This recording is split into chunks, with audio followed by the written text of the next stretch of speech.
Salut Cindy! Salut Audriane! Et bienvenue au podcast, le romantique podcast Filles de papier! Pour l'épisode d'aujourd'hui, on pouvait pas passer à côté de ce mois de l'amour qui est février. On est vraiment deux grandes romantiques dans l'âme. On aime le cute, on aime le kitten, on aime romantiser nos vies aussi, on va se le dire. Tellement, mais je veux dire, j'accepte ce penchant dans nos vies sans problème. Tellement. Ah, vraiment. Donc aujourd'hui, on va parler de l'amour en général, mais à notre façon. J'ai envie de dire. Et là, ça a demandé quand même de l'imagination parce que toi et moi, on n'a pas été à un premier rendez-vous, là, une première date depuis un bon 10 ans, j'ai le goût de dire. On n'est pas des dateuses professionnelles. Puis moi, je dirais même merci mon Dieu parce que ça a tellement l'air difficile de dater en 2025. Je suis tellement contente d'avoir rencontré mon chum dans une époque de ma vie où j'étais sociable parce que maintenant, je suis sauvage. Oh, j'ai toujours été sauvage, donc paix à Alexis. Qui a Et à su, son nom. c'est ça, qui a su comme tasser toutes ces petites fougères avant de se rendre à moi. Mais ça a marché, gars. J'adore. Mais pour vrai, là, mettons là, nos histoires d'amour respectives, là. Hey, ok. Est-ce que t'aurais le goût qu'on associe des tropes à nos histoires d'amour? Je vais dire oui. Je te dis ça sur le fly, là. C'était pas prévu du tout, là. Mais je vais dire oui, mais ça risque d'être assez facile de mon côté, merci. Mais prêtons-nous à l'exercice. Tu dirais quoi de ton côté? Là, tu parles, mettons, mon histoire d'amour actuelle. Ouais. Ou passée, là. Actuelle. Actuel. Là. Actuelle. Ok, mon trope. Je pense que ce serait. You fall in love first and other. Ouais! Ça serait ça. C'est bon! Non, mais tu sais, dans le sens que genre, il me semble que je vois vraiment ça passer souvent sur les réseaux, pis tu sais, c'est sans non, mais là, prétention. t'as pas compris mon concept, là. Quoi? Je voulais que tu me parles des tropes si l'histoire de toi et ton chum était un livre. Genre, vous êtes quoi, vous, en Ah, ben, il y aurait ça quand même. Ça c'est obviously même. Mais ouais, je pense que ce serait ça pour le départ. Oui. Dans la mesure où est-ce que, comme, c'était clairement lui plus que moi. Fait que ça, je pense que ça viendrait faire partie de notre histoire d'amour. Je pense que dans mon histoire d'amour, là, j'essaie de réfléchir en même temps parce que tu me prends effectivement au dépourvu. Je pense qu'il y aurait aussi le trope de la proximité forcée, dans la mesure où est-ce qu'on avait des cours en commun au secondaire qu'on avait comme pas le choix de sympathiser. Le classmate, là. Ouais, exactement, Ah, c'est bon, exact. Puis je dis qu'Alexis, c'est lui qui est tombé comme en amour en premier, le plus fort, mais demeure qu'au début, il ne m'aimait pas du tout.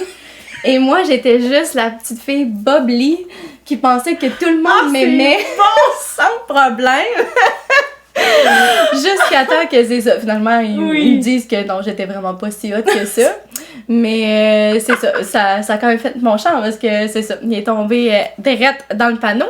Mais ouais, je pense qu'il y aurait ça, de par le fait justement du classmate. Et mais vous avez aussi tu sais, le high school crush, là. Ah, totalement, là. Totalement, Ah, là. oui. Je veux dire, aparté. Alexis, si t'écoutes ça, ça sera ton épisode. Mais oui, parce que je suis rentrée dans cette école secondaire-là, nouvelle, en secondaire 4. Ok, je savais même pas. Ouais, exactement. Puis, il y a eu un moment où est-ce qu'il y avait justement là, des espèces de soirées où est-ce que on pouvait aller comme écouter des shows de musique avec des bands et tout. Okay. Puis, mon chum à l'époque, c'était lui qui faisait comme l'animation de ces bands-là. Pourquoi je suis pas surprise? Puis c'était juste moi qui était là genre, mais qui est-il? Genre, on dirait que dans ma tête, j'étais comme, oh mon Dieu, tu sais, il est fin, il est drôle, il est beau, il parle bien, nanana, tu sais, grosse affaire, mais je l'ai jamais vu de mon secondaire 4.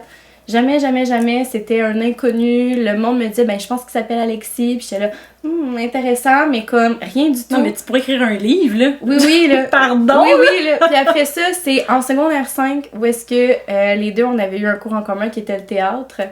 Puis, j'étais en train de parler avec mes amis, c'est vraiment comme dans un film, la gang. Sérieux, là, c'est vraiment comme dans un film. Fait que oui, je pourrais l'écrire, mais... J'adore. C'est ça, j'étais avec des amis dans ce cours-là de théâtre, on parlait ensemble, puis j'ai entendu sa voix avant de le voir lui.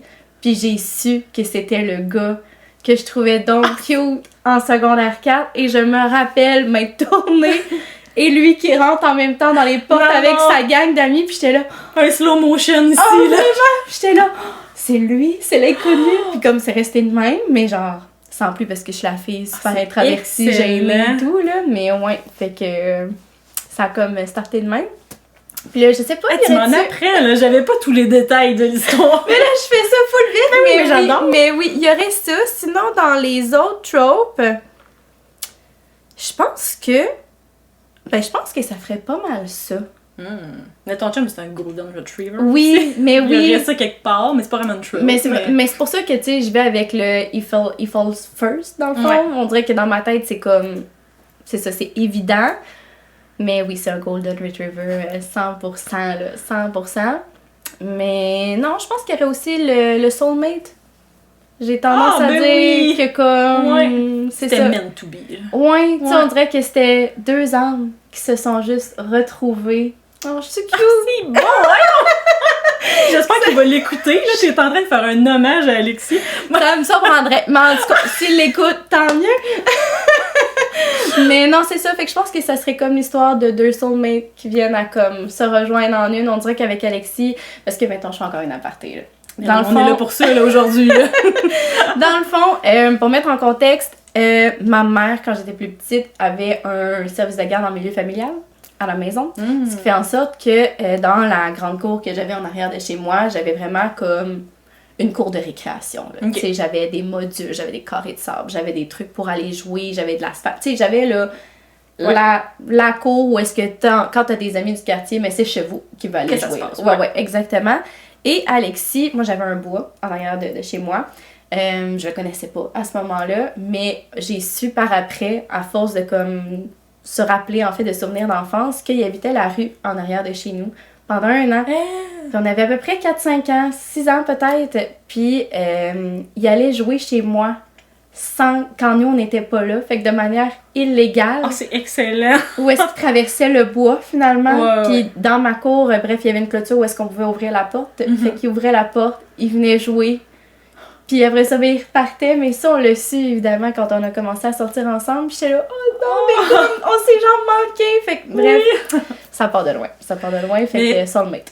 C'est fou ça aussi parce qu'il y a sûrement eu des moments où vous vous êtes côtoyés à 4-5 ans mais sans le savoir, tu sais. Ouais, parce que tu sais, on n'allait pas à la même école, tu sais, lui c'était une séparation de ses parents qui faisait en sorte qu'il était comme en attente d'une nouvelle maison à cette place-là.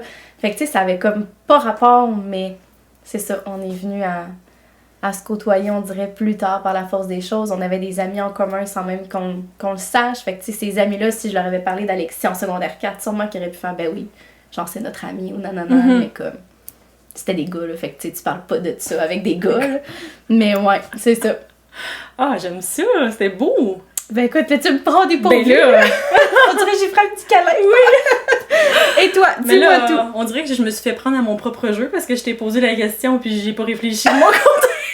Ça va bien, ça commence bien. 10 minutes de fête, puis déjà, on sait pas trop. Prends le temps, réfléchis. Mais nous, je pense que ça serait un small town. Parce que, tu sais, le Bas-Saint-Laurent, moi je viens de Rivière-du-Loup, mon chum vient de Ponégamouk qui est comme un petit village un petit peu plus loin. On s'est pas nécessairement rencontrés là, mais on y retourne pour aller dans nos familles. Puis tu sais, c'est comme... Ah oui! Finalement, on se rend compte que l'ami de notre ami, c'est l'ami de tel. Puis tu sais, comme vraiment la vibe de petit village, que finalement mes parents connaissaient ses parents. Tu sais, des trucs de même, là. Puis je suis comme, mais pourquoi j'avais jamais rencontré cette personne avant? C'est fou la vie, hein? C'est fou, c'est savoureux. Oui. J'adore ce trope. Je pense qu'il y aurait ça. Ouais. Puis je pense qu'il y aurait aussi la trope, tu sais, best friend quelque chose, là. Tu sais, best friend brother, best friend cousin. Ce genre d'affaires-là, mais c'est pas exactement ça. Où est-ce que dans le fond, avec ma meilleure amie, son chum, ben mon amoureux à moi, c'est son meilleur ami. Donc on est 2 couples de meilleurs amis ensemble. Ouais. Fait que je pense qu'il y aurait, tu sais, dans le fond, c'est de cette manière-là qu'on s'est rencontrés aussi. Tu sais, je pense qu'il y aurait aussi ces références-là, quelque part là. The Dream. The Dream. The Dream. Sinon, définitivement, il y aurait le He Fell First and Harder. Pauvre honnêtement, petit, là. il a travaillé. Non, mais je tiens à dire que comme nous en valons la peine. On doit travailler pour nous avoir. C'est correct. Oui, La preuve, c'est fonctionnel. En plus, il était certain, lui, que c'était un amour impossible. Mais moi, j'étais full intéressée, là. Mais c'est parce qu'il y a eu le malheur de savoir que la date que j'avais eue juste avant lui, dans le fond, c'était avec un musicien dans un band. Puis là, lui, La marche, hein? il se disait, mon Dieu, le musicien dans le... Monsieur Tommy! Il s'en faisait, il se disait, mon Dieu. Non, c'est sûr que la marche pouvait être haute dans sa manière de voir les choses. Pauvre petit! Exactement, mais lui, il savait pas du tout que cette date-là, avec ce chanteur-là, dans le band, ça s'était tellement mal passé, là. Du genre, il étudiait aussi en cuisine, il m'avait fait à souper, mais j'avais fait une indigestion, mais sur place, là, comme, il y a rien qui allait dans ce premier rendez-vous. Bon. C'était une catastrophe. Fait que lui, il voyait ça comme genre un bâton dans ses roues. Moi, j'étais comme, non, c'est une grenouille du passé, là. Genre, c'est ça, On passe à autre chose on pense à autre chose. Ah, c'est bon! Ouais, je pense qu'il y aurait ça aussi. Hey, mais c'est du bon petit, là. Ouais, mais mon chum aussi, c'était un Golden Retriever, je dirais. Totalement. Puis moi, j'étais la fille pas comme les autres. J'étais tellement cette personne-là quand on s'est rencontrés. Modestie! Moi, j'avais les cheveux mauves, puis je me croyais. J'étais une artiste brisée. Oh, tellement! J'avais vraiment ça. C'est pour ça que Cindy et moi, on a connecté tout de suite. Moi, je suis en recherche constante de personnes brisées. Cindy! Répare-moi. Oui, c'est ça! Non, je suis sûre qu'on aurait été amis même à cette époque. Tu m'aurais parlé avec les cheveux mauves. Ah oui. Oh, oui, totalement. Je pense que c'est ça. Je pense que ça fait le tour. Ben, c'est bien. C'est bien quand même. Ben, surtout que je trouve que c'est comme représentatif quand même de nos relations. Oui, actuelles. Oui, vraiment. Ouais. On vient avoir une espèce de petit point commun de les Golden Retriever là, en termes de boyfriend. On les aime. On les aime, on les accepte, il en faut plus. J'adore. Fait que là, avec cette longue introduction de 15 minutes, on peut passer dans le vif du sujet. On avait-tu hâte de tourner cet épisode-là? Oui. Moi, j'avais hâte. Où est-ce que là, on a été créative et on s'est imaginé en fait des scénarios de première date. J'adore. Et tout ce qui pourrait venir avec ça, on s'entend. Ah oui. Puis là, aujourd'hui, c'est qu'on va passer en fait au travers des différents scénarios. On va jaser en fait de tropes reliés à ça. Qu'est-ce que ça nous fait penser? On va aussi parler de romance en général. Là. Ça peut être des livres de romance tout simplement. Oui. Ça peut être des romances qui sont inclus dans d'autres genres de livres. Oui. Fait qu'on parle amour aujourd'hui. Ouais. Sous toutes ses formes. Oui, vraiment. Donc, ayez l'esprit romantique ou l'âme romantique parce que la prochaine heure s'enligne pour ça. Exactement. Parfait. Veux-tu nous choisir la première date? Oh mon Dieu, tu me laisses cet honneur. Absolument. Hey, j'adore. J'ai envie de commencer avec celle qui m'interpellerait vraiment totalement à Audrey-Anne aujourd'hui 2025. Prenez des notes. On peut-tu parler 2 secondes d'une date où le gars en question, le garçon, l'homme, s'occupe de tout? Ah ouais, c'est ça qui te fait vibrer, là. Là, moi, je m'imagine, OK, dans un scénario où est-ce que je suis là, ben peinard, un jeudi. Il me dit, as-tu quelque chose de prévu en fin de semaine? Mi. La réponse est non, je sais pas trop. Parfait, macho. Embarque dans mon char, on est parti. Genre, sois prête à telle heure, je m'en viens te chercher, je m'occupe de tout. Moi, je serais là, mais je signe où? Ah, c'est un rêve. Hein? Le rêve? Je veux dire, ça t'enlève tellement de l'anxiété. Je veux dire, c'est pas comme si j'avais vécu 18 millions de dates, vous allez me dire, mais je me dis, de savoir que le gars pensait à quelque chose, je trouve que ça démontre un certain intérêt. Oui. Je trouve que ça démontre aussi une certaine maturité où est-ce que je me dis, tu sais quoi, comme, il a envie, là. Puis il a eu l'idée, il a pris action sur cette idée-là et c'est prêt. Eh oui, exactement. Puis je me dis, ben dans tous les scénarios possibles, s'il y a quelque chose, on dirait qui fait comme moins de sens ou peu importe, je me disais, tu sais quoi, c'est pas grave, il y aura comme essayé. Fait que non, je pense que ce serait le genre de date que je serais comme, oui, mais go, là. On est parti. On est parti. J'ai amené un pyjama bikini, puis je suis partie pour la fin de semaine. Ouais, vraiment, là, en grande exploration. Donc, moi, c'est en tout cas, de manière générale, c'est ce que ça m'interpellerait comme date. Je sais pas si tu veux que je te parle tout de suite du genre de trope que je pourrais y associer. Oui, vas-y. OK. Fait que là, mettons qu'on se dit, là, qu'on s'en va en date, tout est déjà planifié. On dirait que dans ma tête, c'est vraiment, là, on s'en va dans les préjugés, la gang. Faut accepter ça quand même parce que c'est de la romance. Ça vient avec certains stéréotypes. Mais on dirait que dans ma tête, ça peut venir avec 2 scénarios possibles. Ou est-ce que j'ose m'imaginer que ce serait un homme qui aurait les moyens? On rêve grand. Ouais. Ce qui veut dire que j'aime bien m'imaginer que ce serait un trope du billionnaire. J'ai pensé à la même affaire. Oh, yes! Ouais. Mais oui, et ce que je veux dire par là, c'est que je me dis, ben, mettons qu'on se dit qu'on part en fin de semaine, une journée, je sais pas, difficile, une soirée, puis que la personne s'occupe de tout, je me dis, elle va m'amener à quelque chose qui est à la hauteur de ses moyens financiers. Mm-hmm. Et je considère que nous en valons la peine. Le jet privé t'attend sur le top du building, on est pas absolument, absolument. Ou genre, là, je veux dire, on exagère, là, mais on dirait que je m'imagine juste quelqu'un qu'il y a la situation en main. Et quand on dit situation en main, ça veut dire situation financière aussi. Puis on s'entend que le billionnaire vient souvent avec le titre de genre CEO de la compagnie et tout ce que tu veux. Ah oui, eux autres, la gestion de projet, là, la soirée, là, le petit souper, là, c'est facile. C'est ça, c'est facile. Une petite nounou à domicile nous fait bing bang le petit souper. J'ai rien contre non plus, là. Absolument rien contre. Donc, c'est ça. On dirait que je m'imaginais dans cette position-là. Sinon, je me suis dit aussi que ce qui pouvait être intéressant, qui, bon, peut aussi venir avec son lot de mauvaises surprises, ça serait de dire, OK, bon, ben, le gars prend tout en main, mais on peut se ramasser quand même dans des opposés assez extrêmes. Genre, OK, il y a... Un désastre, là. Ouais. Oui, et un désastre ou un heureux désastre, je sais pas nécessairement la différence que je viendrais mettre là-dessus, mais on dirait que, tu sais, les opposés s'attirent. On dirait que je me dis, mettons qu'ils organisent tout, c'est que ça peut vouloir dire aussi, puis la gang, je pense que j'aime le sport de manière quand même générale, mais moi, là, s'occuper de tout, là, c'est pas de partir sur un hike, une randonnée 4 heures avec comme mon date, tu comprends? Mais mettons que je décide de rencontrer un homme qui, lui, sa grande passion, c'est la randonnée pédestre. Ben, comme, ça se peut, là, que ce soit le genre de date qui nous prépare et tout. Fait que je me dis, même semble qu'il y aurait quelque chose d'opposé qui pourrait être vraiment comme intéressant aussi à explorer avec ce trope-là. Ah, j'aime ça, j'avais pas pensé à celle-là, par exemple. Fait que c'était pas mal les deux, on dirait, ça qui m'interpellait. Mais moi, celui du billionnaire CEO, là, j'ai encore besoin de me faire convaincre. Parce que j'en ai pas lu, je l'avoue. Parce que je ne vais pas vers ça.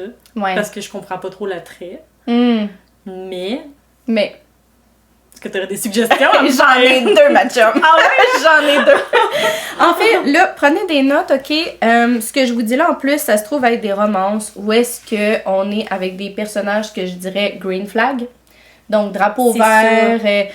En tout cas, pour celles que j'ai lues, j'imagine qu'il doit y avoir des dark romances ou autres où est-ce qu'on se retrouve avec des, justement, dirigeants de compagnie vraiment possessifs, jaloux et blablabla. Mais moi, je suis pas allée dans cette vision-là de la chose. Fait que les 2 titres que j'ai... Mais je pense que c'est ça qui fait en sorte que je vais pas vers ça. Dans ma tête, c'est un red flag. Ouais. Automatique. Ouais, mais non, non. Là, c'est 2 hommes en plein moyen. J'ai l'impression que cet épisode va nous faire rire. Donc, c'est ça. Premier titre que je te parle, puis honnêtement, c'est parce qu'on l'a vu, revu et tout. Ça se trouve à être The Final Print de Lauren Asher. Donc, on se retrouve quand même avec une trilogie où est-ce qu'on suit des millionnaires qui viennent à hériter, on va dire soit de près ou de loin, d'un parc d'attractions. D'une personne de leur famille qui dirigeait là, avant le décès de celle-ci. Puis, pour avoir accès à tout ce qui vient avec le prestige de la fortune, avec les grandes responsabilités, l'entreprise, le parc d'attractions et tout, ben, ils viennent à devoir exécuter une tâche qui a été mise à leur nom sur le testament que le défunt a laissé à sa mort, finalement. Et ce que j'aime, c'est que nous avons 3 personnages. Donc, mettons qu'on y va avec The Final Print pour commencer. On se retrouve avec un personnage un peu taciturne, assez low profile, un homme de peu de mots, un homme assez sûr de lui sans nécessairement avoir l'arrogance quand même. Souvent, on se retrouve aussi avec une trope que j'aime particulièrement qui est l'envoi de messages. Donc, les petits messages... Pas des courriels. Oui. Un courriel, petits textos qui se font aller de part et d'autre. Des petits messages un peu subliminaux, un peu cachés que t'es là, j'ai chaud tout à coup. Donc, vraiment, le The Final Print, Lauren Asher, faut le prendre en note. J'ai lu aussi le 2e tome qui est Termes et conditions. Où est-ce qu'encore une fois, on est dans le même genre de trope avec le millionnaire, ou est-ce que là, dans ce cas-ci, c'est un mariage aussi arrangé. chose que d'habitude je déteste, mais on l'a à perfection avec ce tome-là. Donc, bref. Mais c'est rare qu'on a le mariage arrangé qui n'est pas dans une fantaisie et qui n'est pas dans la mafia. Effectivement. C'est très rare. Effectivement. Puis dans ce cas-ci, en fait, c'est que les conditions pour avoir accès, on va dire, au succès de l'entreprise, c'est que l'homme en question doit se marier. Et ça doit être un mariage d'amour véritable. Puis lui, il est là, je m'en fous complètement. Donc, il se marie avec son assistante. Vous me voyez venir. Je veux dire, fin heureuse, absolument. Mais c'est ça. Et bref, je veux dire, l'assistante le fait de par le fait qu'elle connaît vraiment bien comme l'homme en question. Elle voit très bien le genre de personnage qui se cache sous la carapace d'homme inaccessible. Puis là, ben bref, j'en dis pas plus parce que c'est le plaisir de la romance de se laisser un peu papillonner là-dedans, là. Mais ouais, cette trilogie-là, à mettre dans ta petite poche de côté parce que pour vrai, elle en vaut vraiment la peine. Sinon, le deuxième, on sort un peu des sentiers battus parce que tant qu'à moi, c'est pas une autrice qu'on voit beaucoup passer, qui est Vi Killand. Ah, ça me dit quelque chose, là. Je t'en ai déjà parlé. OK. Mais le titre en question, là, ne jugez pas le titre, OK, s'il vous plaît? Ça s'appelle Bossman. Donc, ça me dit rien, finalement. OK. Je vais, à la limite, je te montrerai une petite photo. Mais en fait, c'est que c'est un peu le même principe. Donc, on a un CEO, dirigeant d'une grande entreprise, un peu passé la trentaine. On se retrouve avec une femme qui est sortie de ses études il y a quelques années, qui vit un peu des échecs professionnels par-dessus des échecs professionnels. Et sans savoir, elle se fait imposer un rencard avec un homme qui est vraiment pas de son genre habituel. Et la date, le rendez-vous, se passe vraiment pas bien.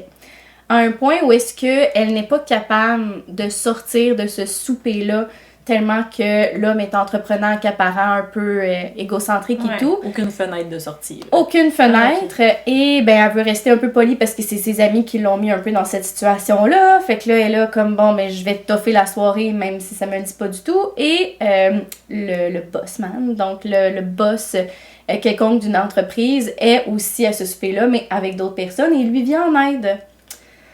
Fait que là, ben, finalement, blablabla, tout va bien. Observateur, là. Je veux dire, il a secouru la demoiselle en détresse.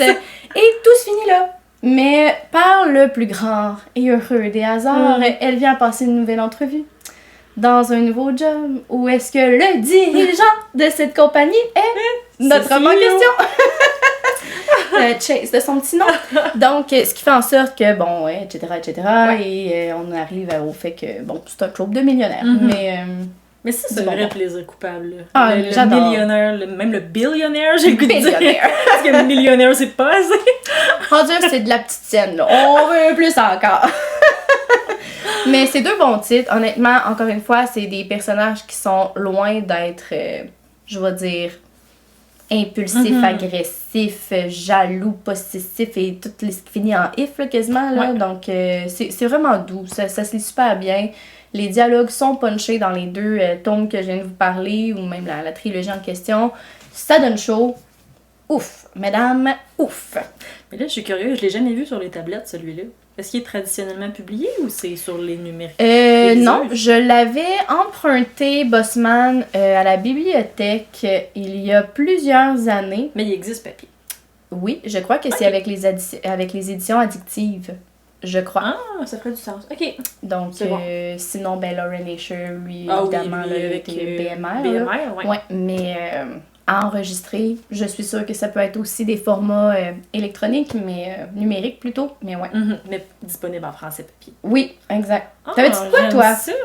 Ben là, moi, le CEO billionnaire, j'avais pas grand-chose à dire parce que j'avais besoin de me faire convaincre. Honnêtement, go, là. Go. Mais moi, j'avais pensé à un autre trope qui fait en sorte que c'est ça, c'est l'homme qui prend en charge les choses. Ah ouais. Et j'ai pensé au garde du corps. Il s'occupe de tout, lui, là. Toi, tu suis, il s'occupe de la sécurité, il s'occupe de la réservation, il s'occupe de toutes les tâches connexes. Ouais, tout autre tâche. Mais j'aime pas ça, moi, cette trope-là. Ouais. Pour vrai? Ouais, j'ai lu Bodyguard, justement, de Laura S. Wilde. Ah, okay, Laura Wilde, je sais plus son nom. Ouais, le nom me dit quelque chose, mais je connais pas ce titre. Genre, une série de 4 tomes. OK. C'est plate. Je trouve ça plat. Ah ouais? Ouais, je les trouve un peu fades, un peu militaires. Je sais pas, c'est moins mon... Mais je pense que c'est un ça passe ou ça casse, là. Puis comme qu'on entend toujours parler, je ne l'ai pas lu, là, mais la série Twisted, là, de Anna Wong, le deuxième tome, Twisted Games, c'est un bodyguard et princesse. Ouais. Ouais, mais c'est pas toujours avec une princesse, on s'entend, là, mais... non, loin de là, mais je l'ai. Je serais justement due pour le lire dans les prochaines semaines, fait qu'on s'en reparlera, mais je sais pas, on dirait que je trouve que c'est un peu déjà vu de femme en détresse. Oui. C'est pour ça que j'ai un titre à te proposer. Vas-y! Qui casse tout ce que tu viens de dire là. Ah, là, je suis preneuse. C'est un titre qui est pas sorti encore. Ben, en fait, il est sorti en anglais, mais qui va être traduit en avril. Avec Hauteville. On aime ça, Hauteville, oui! Et ça s'appelle The Bodyguard. Originalité. De Catherine Center. OK. Et en fait, c'est que c'est la fille qui est la garde du corps. Elle est vraiment badass. Et elle est garde du corps d'un homme qui est une célébrité. Je sais pas si c'est un acteur ou chanteur, là, mais il est famous. Une célébrité. Une célébrité quelconque. Mais là, dans le fond, c'est qu'il ne faut pas que la presse sache qu'il se fait protéger. Fait que pour passer undercover, ils vont fake dating. Ils vont faire semblant d'être ensemble. Je le répète. Ok, ça me parle. Moi, c'est le meilleur mix. Hey, le fake dating, là. On le veut partout dans tous les livres. Oui. Ça devrait être juste une base. Fait que c'est ça, elle fait semblant d'être sa petite amie pendant tous les tours de presse et tout, mais finalement, c'est sa garde du corps. J'aime ça. Un peu genre nounou style. Oui, mais il y a tellement de potentiel, là. Genre, t'arrives à l'hôtel dans un tour de presse, seulement un lit. Moi, je le vois venir, là. C'est sûr! S'il y a pas ça, je suis un peu déçue. Pis tu sais, on dirait que j'imagine même un petit peu, là, tu sais, mauvaise humeur versus bonne humeur. Je sais qu'il y a quelque chose de potentiellement bonbon là-dedans. Ok, c'est ça, je garde ça en note, c'est sûr. Sinon, ça m'a fait penser aussi que la trope du garde du corps, moi, je la trouve plus efficace en fantasy. Je pense aussi. Parce que je me rends compte que du moment qu'il y a un capitaine de la garde, c'est mon personnage préféré. Genre, peu importe c'est qui. C'est le personnage secondaire, c'est le nom mentionné juste une fois, c'est lui. Ouais, Cale. Hein? On peut penser à Cale quand même. Je l'adore. Avec ceux qui ne l'ont pas lu encore, Kellyana, Throne of Glass, enregistrez ça. Cale, garde du corps, capitaine de la garde de nuit, justement, ou capitaine de la garde. Mais oui. Du bonbon. Puis si quelqu'un a quelque chose de négatif à dire sur Cale, on n'entend pas. Non, la porte est fermée. Non. On veut rien savoir. Effectivement. Ok, mais oui, ça, j'avoue qu'en fantasy, c'est comme un immanquable. On a les mêmes crushs, là, puis moi. C'est terrible. Puis honnêtement, je pensais à ça, puis je pense que quand j'ai lu Le sang et la cendre de Jennifer L. Armentrout, j'ai vraiment aimé le début de l'histoire. Puis honnêtement, dans le début, Hawk est le garde du corps de Poppy. Puis je pense que c'était surtout cette trope-là un peu qui m'a charmée au-delà de l'histoire. Puis là, quand ça existait plus, j'ai vraiment perdu mon intérêt rapidement. Je me rends compte que c'est ça qui m'a retenu au début. Ouais, non, j'avoue que cette portion-là de l'histoire était plaisante. Cette portion. Puis j'ai fait des petites recherches, sinon rapidement je vais te nommer quelques titres par rapport à des gardes du corps en fantasy. Alors mesdames, encore une fois, prenez note. Je trouve ça très prometteur. Oui. Fait en gros, je pense qu'on devrait vraiment lire les romans de Mary E. Pearson. Elle est traduite chez La Martinière. Ah ouais, ok, j'enregistre. Genre The Kiss of Deception. Oui, ok. Ça va comme suit. 2 hommes suivent la princesse en fuite, un assassin et un garde du royaume. Mais qui est qui? Pardon? Comment ça se fait qu'on nous le pitch pas de même plus souvent? Il est-tu en français? Oui. Là, moi, là, je m'étais dit, la gang, que cette année, je m'enlevais, je retournais aux sources. Elle me ramène! Elle me tire! Moi, je te ramène d'un cliché, là. Les bonnes vieilles formules gagnantes. Non, mais tu m'en parles, pis j'ai des frissons, je me dirais, mais witch is witch. Genre, juste comme... Je sais pas, va falloir que comme j'investigue, là. On n'a aucune idée de l'histoire, mais ça fait tout. Ok, mais oui.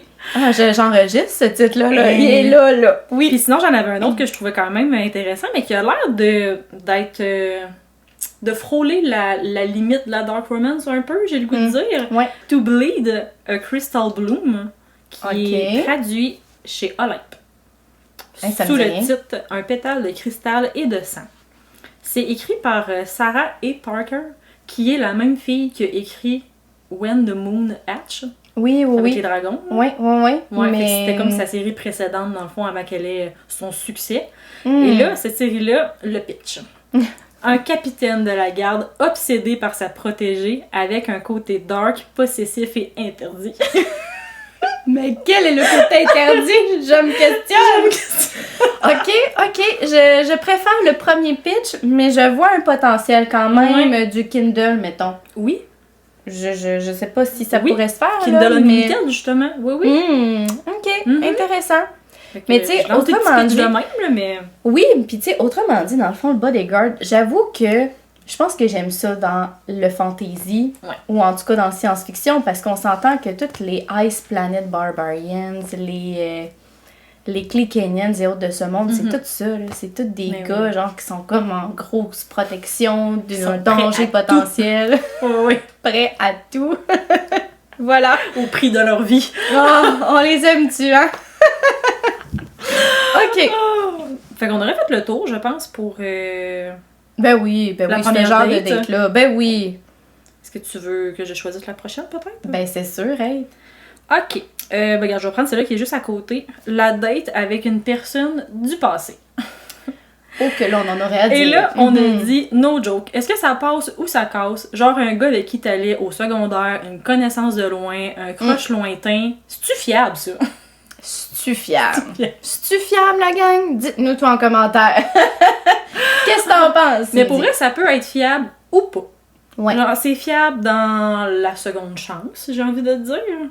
Oui, effectivement. C'est fiable aussi, tu sais, des fois dans le high school crush. Tu sais, tu le connaissais pas nécessairement, mais tu le regardais de loin, tu l'admirais. Puis là, c'est juste que ça adonne que des années plus tard, tu le recroises dans un contexte où tu as la chance d'y parler. Puis tu te rappelles que tu tripais vraiment dessus quand tu étais jeune. Ouais. Ça, c'est fiable. Tu sais, des petits crushs de jeunes filles que t'es capable de mettre un petit check à côté, là. Il y a quelque chose de satisfaisant. Oui, c'est ça. T'es comme, je peux enfin tourner la page. C'est ça. Mais ça le dit, tourner la page. Donc, on voit un côté un peu plus éphémère, peut-être. Oui. En tout cas. Oui. Mais moi, je trouve que c'est pas fiable si c'est quelque chose du genre... C'était ton intimidateur au secondaire. Tu sais, les bullies to lovers, là, moi, j'achète pas ça. Là. Non, moi non plus. Je suis pas une vendue. Pantoute. Je pense même pas en avoir déjà lu. T'en as-tu déjà lu? Oui, mais pas dans un cas de quelqu'un du passé, là, mais il y a cette trope-là dans Zodiac Academy. Ah, c'est ça. Oui, je me rappelais. Oui, ok. Mais ça fonctionnait tellement bien pour une raison quelconque. Tu sais, quand quelque chose fonctionne pis t'es pas capable de dire pourquoi, t'es juste comme la magie opère. C'était le cas avec ça. Mais mettons, si c'est la trope principale d'une romance, c'est pas celle-là que je vais choisir. Là. Non, je comprends. Ouais. Ok. Il y aurait ça. Puis là, moi, j'ai vraiment le goût de te parler, en fait, d'un livre que j'ai lu l'an passé. J'y pense encore. Puis c'est le genre de livre que c'est une romance, mais pas que. Ok. J'ai l'impression que tu ne retrouverais pas ce livre-là dans les étagères de romance en librairie. Ça serait dans la fiction. Ah, ok. Ça s'appelle Before We Were Strangers de René Carlino. Non, ça me dit rien. Ça te dit rien? Ok, je vais prendre 2 secondes pour te le montrer parce que... Ça peut valoir la peine. Ouais, ça peut valoir la peine. Ok, puis ça, t'as lu ça v'là un an, tu disais. Ouais, v'là un an. Puis je trouve que c'est le genre de livre, même là, tu sais, je vais vous en dresser un peu les grandes lignes, c'est ça ici? Oui, ok. Le cover me parle. En fait, la page couverture me rappelle quelque chose, mais... Ben là, juste pour vous dire, c'est écrit A Love, c'est barré, Hate, barré, Love Story. Donc on voit qu'il y a une certaine progression dans le temps de Love, Hate, Love. C'est le genre de livre un peu qui va au-delà de la romance, dans le sens que les thématiques un peu qui sont abordées, ça va être surtout le poids du temps passé, la nostalgie, le destin, les occasions manquées. Puis tout ça, c'est des choses qui me parlent beaucoup. Fait que je pense que ça a vraiment comme vibré avec moi, j'ai le goût de dire. C'est qu'en fait, on suit Matt et Grace qui, arrivent à leur première journée d'université. Ils emménagent dans les résidences. Et ils sont, dans le fond, dans le même couloir parce qu'ils vont étudier dans le même département d'art. Elle est en musique et lui, il est en photographie. Et pendant tout leur parcours universitaire, c'est clair qu'ils s'aiment, mais ils sont amis avant tout. Puis ils sont un peu la muse de un et de l'autre, où est-ce que lui va faire tous ses projets photos en la photographiant elle dans son art. Elle va comme un peu composer de la musique en pensant à lui. C'est vraiment, vraiment magnifique. Puis à un moment donné, il y a un tournant dans cette histoire-là où, bon, l'université est terminée. C'est pas très clair, en fait, ce qui se passe entre eux. Okay. Mais les deux ont comme vraiment des grands espoirs envers leur relation. Et c'est que là, il se passe un petit quelque chose que je ne vous dévoile pas. Et là, time jump de 10 ans. Non, même pas 15 ans. Oui, 15 ans plus tard. C'est ça. Ils ont 32, 33 ans. Et en fait, c'est que Grace, elle est sur la track de métro. Elle entre dans son métro. Et Nat arrive par derrière, il la voit, la reconnaît, mais le temps qu'elle se retourne et qu'elle croise son regard, les portes se referment et elle est partie. J'adore! On est vendu! Ouais, vraiment. Donc là, lui, il passe les prochains mois à essayer de retrouver sa trace. Et là, c'est ça. C'est vraiment toute une histoire aussi dans le sentiment qu'on a dans la trentaine, de se rappeler en fait nos rêves. Est-ce que ce sont des rêves brisés? Est-ce que c'est des espoirs auxquels on tient encore? Est-ce que nos rêves ont évolué ou ils ont stagné? Fait qu'il y a comme vraiment toute cette notion-là aussi de grands rêveurs. Puis c'est vraiment un livre, j'espère qu'il va être traduit honnêtement. Là. C'est un livre qui date là, de 2015, toujours pas traduit. Ah, en plus, j'ai pas beaucoup d'espoir honnêtement. Effectivement. Là. Mais c'est le genre de livre, j'ai l'impression que les gens qui aiment Emily Henry, mettons Happy Place, là, parce que je me suis fait dire que ce livre-là, justement, n'était pas dans les étagères de romance, là, il était dans la fiction. Je pense que si vous aimez ce livre-là, vous auriez vraiment des chances d'aimer Before We Were Strangers. Ben, en tout cas, on voit vraiment plusieurs points communs avec ce que tu me dis. Là. Fait que ça serait ça de mon côté. Honnêtement, ce livre-là m'habite. J'ai l'impression que je vais le relire cette année. Là. Ah ouais? À ce Une point-là. relecture Une 2025. OK, ça en dit long quand même. Ouais. J'aime bien. De mon côté, je te dirais que le genre de date que tu me parles, ben je te l'aimerais dire avec le même genre d'entre-deux. Ou est-ce que j'ai l'impression qu'on pourrait être rapidement déçu, peut-être même plus souvent déçu que l'inverse. Okay. Parce que j'ai l'impression que la personne du passé, donc je me ramène à une Audrey-Anne en 2010, mettons, est vraiment loin de la Audrey-Anne 2025. Okay. Puis j'ai l'impression que les crushs de petites filles sont bien restés des crushs de petites filles. Fait que, je veux dire, tant qu'est-ce que ça reste un fantasme, mais laissons-le dans cette case et assumons le fait que c'est comme un peu un intouchable, quitte à se brûler un peu les doigts et être vraiment amèrement déçu, là. Donc, c'est la raison que on dirait que de mon côté, je voyais un peu, ben comme tu as dit, une espèce d'entre-deux. Mais j'y vais avec deux titres complètement différents. Où est-ce qu'il y en a un où est-ce que je pense qu'il pourrait fonctionner, si vraiment on veut se lancer. Puis un autre où est-ce que je me dis, sérieux, tu t'es brûlé les doigts, tant pis pour toi. Je vais commencer avec celui-là, qui est pour moi le mariage arrangé. Ce trope-là, là, s'il vous plaît, là, à moins d'une exception particulière où est-ce que ça vient avec une intrigue de dingue, pourquoi qu'on s'inflige ça? Je veux dire, à chaque fois, c'est mauvais. À chaque fois, ça vient avec des trucs de, on va dire souvent de pureté, de virginité. Ça vient avec des clans opposés que t'es là, oh, non mais bordel, c'est sûr qu'ils vont tomber amoureux. Ah non, mais c'est ça, ça m'interpelle vraiment pas. Et je sais qu'il y a une série, je pense que c'est une duologie qui a été vraiment populaire il y a quelques années qui s'appelle Witch and God de Liv Stone. Ah oui, ouais. Je l'ai vu, non, je l'ai vu passer très très souvent, ça m'intéressait. Ouais, mais c'est ça. Je l'ai vu vraiment passer très très souvent aussi. Je me suis fait interpeller de par le genre de résumé qu'on en fait. Donc on se retrouve avec une jeune sorcière du nom de Ella qui tend à aller à l'université pour développer, on va dire, un peu sa magie, ses pouvoirs et tout. Et depuis que le monde est monde dans cet univers-là, les sorcières ont toujours été en conflit avec les démons ou avec les dieux. Et ça l'a enchaîné des guerres sans merci. Les sorcières se sont vues, on va dire, décimées de par les âges. Et est arrivé un bon matin où on s'est dit qu'il fallait avoir, on va dire, une espèce de trêve entre les deux clans, donc les dieux, les sorcières, et un mariage est arrangé. Donc, on a le dieu, je veux dire, la mythologie, tant qu'à moi, c'est le meilleur pitch, on s'entend, les sorcières, super bon pitch, donc tout y était, tu sais, mais le fait qu'on se retrouve avec une pureté, virginité du nom de Ella, qui rencontre le dieu Deimos, qu'il s'appelle, ou Davos, je pense, qui est en fait le dieu de la nuit, de la pénombre des créatures. Tout est par les ombres, tout est par justement le fait qu'il est sans merci. On sait qu'il a été comme vraiment sollicité durant certaines guerres et blablabla. Ben, comme ils viennent à se ramasser ensemble. Et là, ben, tout est connu. Tout est remarché. Et il n'y a aucune surprise. On a accès à des personnages vraiment dégueulasses, tant qu'à moi. Donc, évitez ça. Mariage arrangé, là, on veut pas de ce trope-là. Mais la manière que tu m'en parles, on dirait, tu sais, une espèce de petit brouillon, là. Oui. Parce que dans toutes les fantaisies, en tout cas, quelque chose qui revient vraiment souvent, c'est que, bon, il y a justement le peuple des humains, puis il y a les peuples des créatures, ça peut être absolument n'importe quoi. Et là, il y a eu un pacte il y a 500 ans. Mais là, l'histoire à part, là, puis c'est déjà fait le pacte, là. Là, toi, on reste dans le pacte, là. Toute l'histoire, ça tourne autour de ça. Ah, c'est lourd, puis on se ramasse avec des secrets qui sont vraiment terribles. Puis on a une Ella qui est comme, ben, coudonc.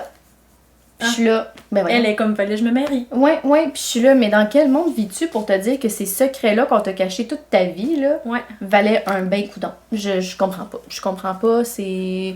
On se ramasse avec des personnages qui ont la mi-vingtaine, t'as l'impression qu'ils en ont 8 ans d'âge mental. Je peux pas, c'est... Ok, fait que ça casse, là. Ah, c'est cassé, là. Fait que moi, mariage arrangé, là, j'ai plus des mauvaises expériences qu'autre chose.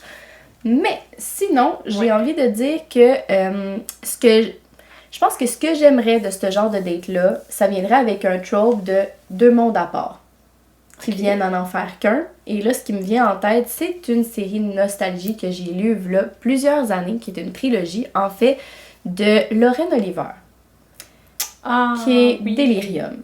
Ah, ok, oui. Donc, pour moi, si on a des personnes qui ont envie de vivre cette date-là, où est-ce que tu as envie de retrouver un amour passé, un crush du passé, que tu as envie d'aller confirmer, là, Lorraine Oliver et Delirium est, je veux dire, un parfait exemple de quelque chose qui pourrait être vraiment, on va dire, fonctionnel, un worth it. Petit pitch, on est dans une romance dystopique et on est en fait dans une romance où le gouvernement a fait plusieurs recherches, plusieurs études qui démontrent que l'amour est une maladie. Et pour, on va dire, éliminer cette maladie qui cause la guerre, la jalousie, l'avarice, la luxure, peu importe, tout être humain âgé de 18 ans vient à subir une intervention chirurgicale. Et cette intervention-là, qui a lieu dans le cerveau, permet en fait d'inhiber un peu ce sentiment-là, quitte à le voir s'éliminer complètement. Et on se ramasse avec Lena, qui est à quelques semaines de devoir subir cette chirurgie. Elle y tient particulièrement parce que sa mère, cette chirurgie-là n'a pas fonctionné et elle a été un peu une paria toute sa vie, puis elle a toujours craint en fait de se ramasser avec la maladie de sa maman finalement, qui était d'éprouver beaucoup trop d'amour pour ses enfants et la vie en général et tout. Elle fait la rencontre d'Alex. Alex qui est un jeune garçon issu d'on ne sait pas trop où, dont elle tombe éperdument amoureuse et ça vient en fait changer l'entièreté de son système de valeurs. Ça vient en fait refaire tous les concepts qu'elle prenait pour acquis depuis sa naissance. Ben là, tout est remis en question et on se rend compte que Alex, c'est quelqu'un qui défie un peu les lois et qui a trouvé une place en dehors des murs du gouvernement. Et là, la trilogie part là-dessus. C'est vraiment c'est la bon. Science-fiction, là. C'est vraiment bon. C'est la dystopie, C'est vraiment bon. On est dans quelque chose qui est vraiment dans le young adulte, donc faut laisser, je pense, le côté vraiment romance, graphique et tout de côté. On est plus dans les petits touchy, les petits regards, les petits messages et tout. Et il y a tellement une belle évolution des personnages qu'on ne s'attend pas à la fin, que ce soit pour le tome 1, le tome 2, le tome 3, parce qu'on est vraiment là à l'opposé complètement de ce qu'on était au départ. C'est vraiment bon. Puis là, tu dis que c'est une lecture de ton adolescence. Mettons que je lis ça là, aujourd'hui. Là. Penses-tu que ça me plairait? Moi, je pense que oui. Ouais, je pense ça a bien vieilli? Je pense que oui. C'est sûr, je l'ai pas relu nécessairement depuis 10 ans, là, mais je pense que les dialogues sont intéressants. Peut-être qu'il y a des petites affaires sur les personnages que, bon, tu sais, ça reste de son époque, peut-être. Mais moi, je dirais, là, plongez dedans les 2 yeux fermés. Vous nous direz merci plus tard. Ah, ça va super bon. Ça me fait penser à genre des épisodes de Black Mirror ou des trucs de même, on dirait. C'est vraiment bon. Puis de la manière que les intrigues nous sont, on va dire, dévoilées, on est là comme, ok, mais j'avais rien vu venir. Tu sais, je sais pas, il y a quelque chose dans l'interdit, il y a quelque chose dans penser à un avenir qui est peut-être mieux que ce qu'on pensait initialement. C'est bon. C'est bon. Puis tu sais, il y a aussi le fait qu'il y a certains personnages qui consciemment décident de faire l'opération en se disant comme, je suis tannée de souffrir. Je suis tannée d'avoir mal, je suis tannée de vivre des déceptions, comme j'y vais avec la solution facile. Fait qu'il y a comme cette espèce de dualité-là aussi entre est-ce que c'est mieux de vivre avec l'amour ou avec des sentiments qui sont forts, quitte à tomber, ou on est mieux d'aller comme se geler un peu puis éviter de ce gouffre-là. Il y a quelque chose. On n'en fait plus des séries comme ça. Ça fait longtemps. Adulte, là, côté dystopie, là. Ça, c'est l'ère du 2010-2012. Ah oui, exactement. Exactement. Je pense que c'est 2008, littérature jeunesse. Mais pour vrai, oui. Puis tu sais, on a des personnages qui évoluent vraiment bien, tu sais, qui font vraiment leur âge, un 17-18 ans. Allez-y! J'en prends note pour vrai. C'est pas la première fois que t'en parles de cette autrice-là dans le podcast en plus, puis à chaque fois je me dis, mais pourquoi je ne l'ai pas lu? Mais pour vrai, dans le palmarès des nostalgies, là, lui, là, il est pas pire. Ok. J'en prends bonne note. Veux-tu choisir notre prochaine date? Certainement. Bon, lui, on le fait. Ok, allons-y avec mon petit Crispy. Il me faisait bien rire quand on l'a écrit. Vas-y. La date, là, qui oublie son portefeuille à votre premier rendez-vous. J'ai écrit, t'es sérieux, là? On vit un vrai malaise ici, là. Alors, je sais pas comment que toi, tu le perçois, mais moi, j'ai envie de dire que c'est celui des rendez-vous manqués. Mais oui, c'est sûr, là, tu y retournes pas au rendez-vous après ça. C'est ça. Fait qu'on dirait que de mon côté, les tropes que j'y associerais, j'irais dans, tout ce que pour moi, c'est un non, là, finalement, là. Fait que ce soit les miscommunications, pour moi, c'est non. Les grossesses surprises, c'est non. Bon, les mariages arrangés, je le rentrerais dans la même catégorie, c'est non. Je dirais les histoires plates là, d'ennemis de bureau, là, c'est non. Tu sais, tout ça, là, on met ça dans cette case-là, on l'embarque quelque part, on n'y revient jamais, merci, bonsoir. Tu fais un test, une date après ça, c'est fini. Ouais, vraiment, puis tu te dis, en plein milieu de ta date, là, peux-tu juste comme m'absenter puis pas revenir? Tu sais, je peux-tu prétexter un appel urgent de la meilleure amie? C'est ça que j'allais dire. Je vais t'appeler en panique aux toilettes. Oui, là, tu sais, on veut avoir une porte de sortie. Et j'ai un exemple à donner avec ça. C'est plate, la gang, je sais, on est dans un épisode romantique, mais je ne peux pas passer sous silence. Donc, à ce moment-là, laisse-moi juste te montrer la page couverture. Parce que, malheureusement, on se laisse piéger par cette page couverture. Oui, puis je pense que c'est un peu ça aussi avec l'homme ou la personne qui oublie son foutu portefeuille. C'est qu'on se dit comme « Ah, mais il y avait tout pour me plaire. » Puis là, on se ramasse dans une situation malaisante. C'est pas grave que ce soit moi qui paye, là. Mais là, ça l'engage à quoi, là? Il y a des non-dits ici, là, que j'étais pas au courant que j'allais signer, là. On s'est fait avoir par les informations qu'on avait. Là. Oui, vraiment. Puis là, on est comme pogné avec le « je reste pas? » Bon, ça vient avec trop de questions.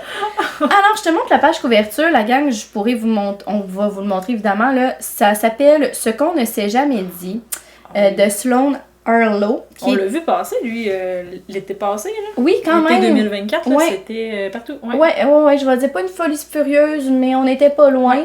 Pitch rapide, parce que tant qu'à moi, ça ne vaut pas la peine qu'on s'y attarde beaucoup, mais on est dans un roman, je vais dire, new adulte, dans la mesure où est-ce que ce sont des personnages qui, somme toute, pour moi, sont assez jeunes, mais qui viennent avec des sujets assez complexes, d'où pour moi le new adulte, vu qu'on a en plus quelques petites grenailles de scènes graphiques. Mais bon, petit pitch. On a en fait Iris qui vient de perdre sa meilleure amie dans un accident de voiture tragique dont elle ne garde aucun souvenir. OK. On se reporte par la suite 1 an plus tard. Elle fait son retour, en fait, au cégep. Appelons-le comme ça pour les gens d'ici, la fin du lycée, je pense. Et elle redécouvre, en fait, une certaine chimie qu'elle croyait perdue avec le petit ami de sa meilleure amie. Donc, les deux viennent ensemble à vivre une certaine forme de fin de deuil. Et elle se surprend à fall in love de bout en bout. Et ce qui est dérangeant dans ce livre, c'est que l'histoire est parsemée, et là, ça aussi, ça devrait être mis dans le placard, là, les maudits journaux intimes. Qu'est-ce que c'est ça? Moi, je peux plus, la gang, je peux plus.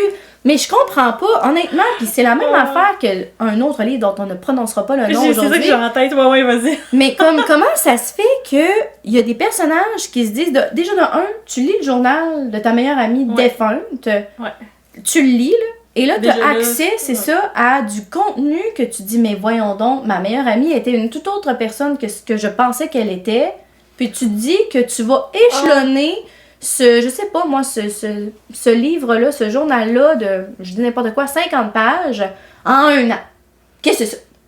Moi, je comprends pas ça. On nous livre pas la marchandise si on me dit que quelqu'un se dit qu'il ne passera pas sa nuit, là, à lire les pages du journal intime de sa meilleure amie de bout en bout. Je comprends pas. Mais moi, je suis pour le journal intime, mais lis-le de mais lis-le, c'est ça! Lis-le, puis là où est-ce que je vais rajouter l'injure, et là, je m'emporte la gang, mais je comprends pas, c'est que dans tout ça, on se dit que pour garder un certain mystère sur l'histoire, ben, on n'appellera pas les personnages par leur nom dans ce journal intime. Nous allons utiliser la première lettre de leur nom, c'est tout. Fait que là, il y a une espèce de mystère quant à savoir qui est qui, ou... Exactement. Fait que dans le fond, on a Iris Sawyer, qui est le nom du personnage masculin. La personne dans l'histoire dont elle dit tomber amoureuse, la meilleure amie, et qui s'avère être le pire connard de l'histoire des connards, a aussi la lettre S comme première lettre. Pas oui, et là, on se ramasse avec une panoplie de personnages dans l'histoire que tous leurs noms commencent par S, là. Fait que Sawyer, Sam, Sean, Simon, et puis là, t'es là, mais c'est lequel? C'est bon! On peut-tu juste enlever le mystère inutile sur c'est lequel? Parce qu'au final, si la première page me disait que t'as vécu de la violence conjugale avec S de son petit nom, je sais pas quoi, ben, il n'y a plus d'histoire. La fille ferait comme, ben, merci, bonsoir, c'est ça qui s'est passé, puis comme, on passe à autre chose. Mais non, là. Non. Fait que là, on nous martèle le crâne de bêtises sur un certain S qui ne correspond, soit dit en pensant, pas du tout à Sawyer, mais quelle surprise! Pour finalement se ramasser avec une fin des plus dégoûtantes. Hey, je peux pas, la gang, je peux pas. C'est 2 étoiles juste pour la page couverture. Mettez-moi ça aux oubliettes, là. Je déteste ces tropes-là. Je les déteste. Mais moi, la cloche que ça me sonne aussi, c'est que tu parlais de la découverte que là, la meilleure amie n'était pas la personne qu'elle pensait être. Et que, tu sais, il y a beaucoup de sujets lourds et tragiques. Là, oui, ici, vraiment, on s'entend, vraiment, là. Puis là, t'es en train de me dire que dans le fond, la seule raison pour laquelle elle va s'autoriser cet amour interdit-là, c'est juste parce que son ami défunt n'était pas ce qu'elle laissait prétendre. Ouais, exactement. Exactement. Puis là, ben, c'est des non-dits, c'est des mauvaises communications, c'est une histoire arrangée quasiment avec le gars des vues. C'est plate, mais c'est plate, là. Je vais vous l'avouer, la gang, là, rendue au dernier tiers, là, je lisais dialogue, comme dirait Anna, là. Je lisais dialogue en me disant, moi, je vais me ramasser à la fin, là. C'est d'une nullité, là. Mais c'est court comme livre, me semble. 300 pages, genre. Ouais, mais pour tous ces sujets lourds, d'une lourdeur, là, 300 pages, c'est rien. Là. Vraiment. Et soit dit en passant, je ne sais combien de fois que nous avons mentionné, ça aussi, ça pourrait être non, de spécifier à chaque 8 pages que le gars a une cicatrice sur le sourcil. Je peux plus. On l'avait nommé, hein, ça, dans notre description de Book Boyfriend. Oui, c'est ça. Celui-là qu'on veut laisser en 2024, là, ben, il y a ça. La maudite sourcil, la cicatrice ici, là. Je peux plus, là. Ah, tu l'as amené en 2025, là. Ben, c'était non désiré! Non sollicité! Non, vraiment pas sollicité. Fait que là, la gang, là, dites-vous que vous avez pas besoin de lire ça. Merci, bonsoir. Ah, mais c'est fou, je l'avais tellement vu passer. En mais moi aussi, grande déception, là. Oui, vraiment, là. La page couverture fait tout. Grand mensonge. Fait que 1 étoile pour la page couverture. Ouais, puis 1 étoile pour l'effort. Voilà. C'est pas. On est dans l'honnêteté ici, là. Ben moi, j'y étais avec une recommandation un peu plus positive que toi. Bon, ben vas-y. Mais pour revenir à cette date-là, bon, Ouais. c'est ça, le gars qui oublie son portefeuille au premier rendez-vous, moi, ça me fait penser un peu à un triangle amoureux. Mais ça, c'est le gars avec lequel tu finiras pas, genre. Ah, ça, c'est bon! J'adore le parallèle! C'est bon! Il faut qu'il y ait un revirement de situation à un moment donné. Ah où oui, tu te oui, dis, il faut une là, twist. faut que quelqu'un soit un peu plus... Entreprenant. entrepreneur, c'est ça. Oui, faut qu'il y en ait un de plus parfait que l'autre, là. On peut pas. Faut qu'il y ait des erreurs qui se fassent. Ça en est C'est une, ça! Pourquoi créer ce malaise? Oui! Mais je sais que dans le fond, il y a des gens qui mettent le triangle amoureux, dont moi, en passant aux poubelles, un peu comme t'as fait avec le mariage arrangé, la grossesse improvisée. Oui. Non, la grossesse surprise, improvisée aussi, tout ça. Tout ça. Mais moi, je trouve quand même que le triangle amoureux peut être intéressant quand il y en a un, mais que tu te rends pas compte qu'il y en a un. Ah, ça, là. Puis à Mané, t'es comme surprise qu'il y en a un, puis t'es comme, l'avais pas vu venir. Ah, moi, j'aime ça. Ça me plaît, ça. Moi, j'aime ça aussi. Oui. Puis j'en ai... Ah ouais, on veut savoir ce on que veut tu vas savoir. Ce que tu nous proposais, je suis là. Oui! Mais c'est tout frais, là, lu la semaine passée, OK. qui est Expiration Date de Rebecca Sell.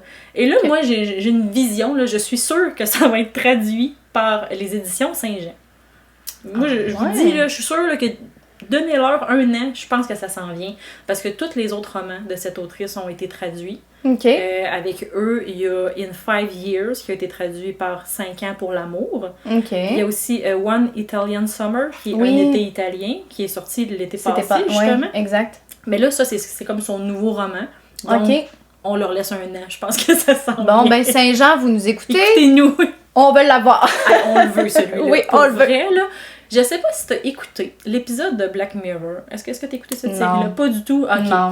Ben, c'est vraiment un épisode qui est très, très populaire. Je pense que c'est un des plus aimés, fait que je vais le mentionner parce que ça pourrait être une bonne référence pour bien des gens.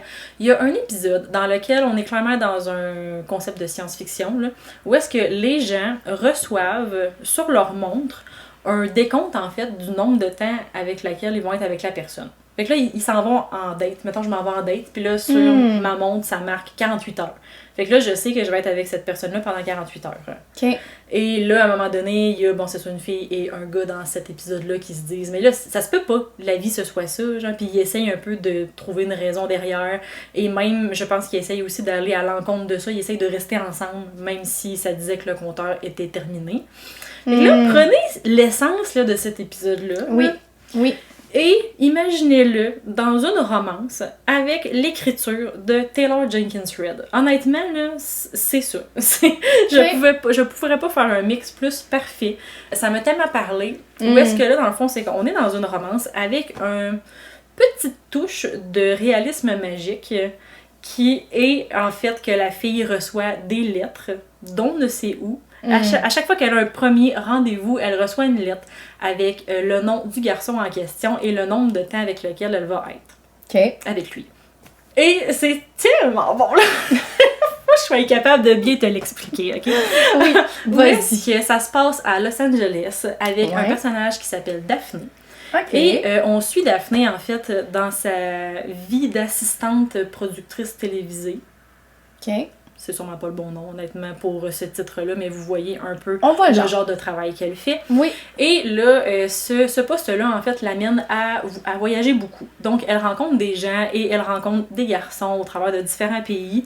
Elle reçoit ces petits cartons-là qui lui disent, bon, 3 mois, 2 semaines, un soir.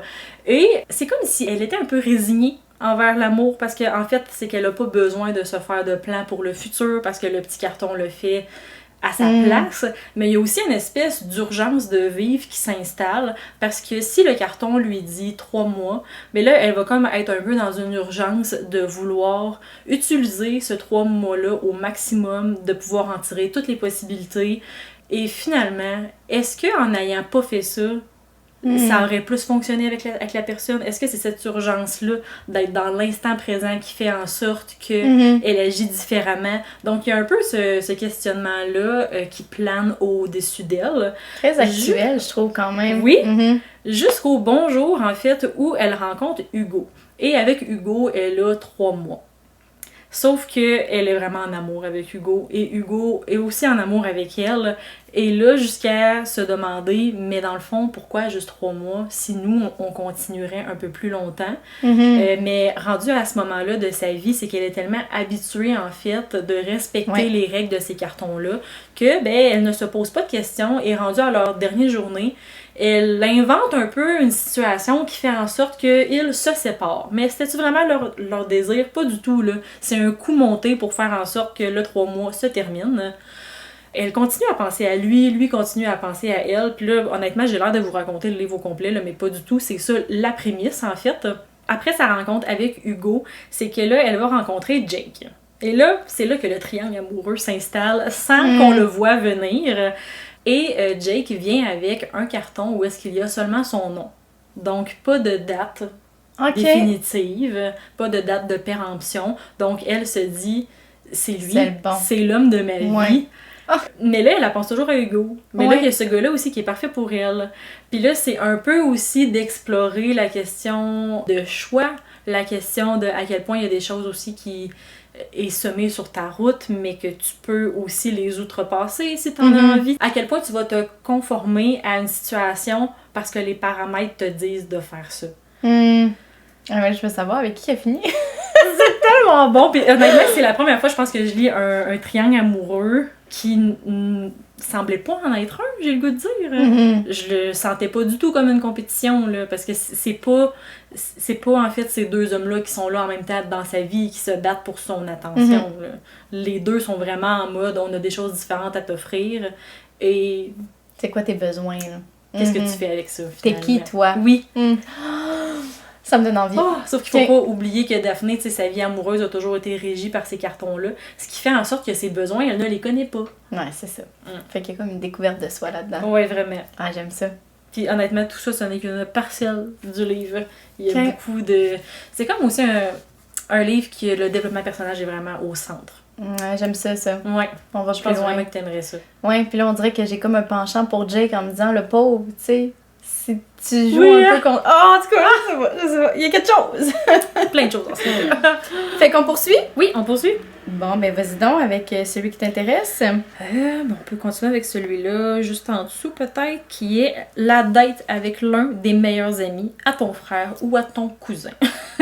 Et on avait dit meilleur trope ever ou quoi?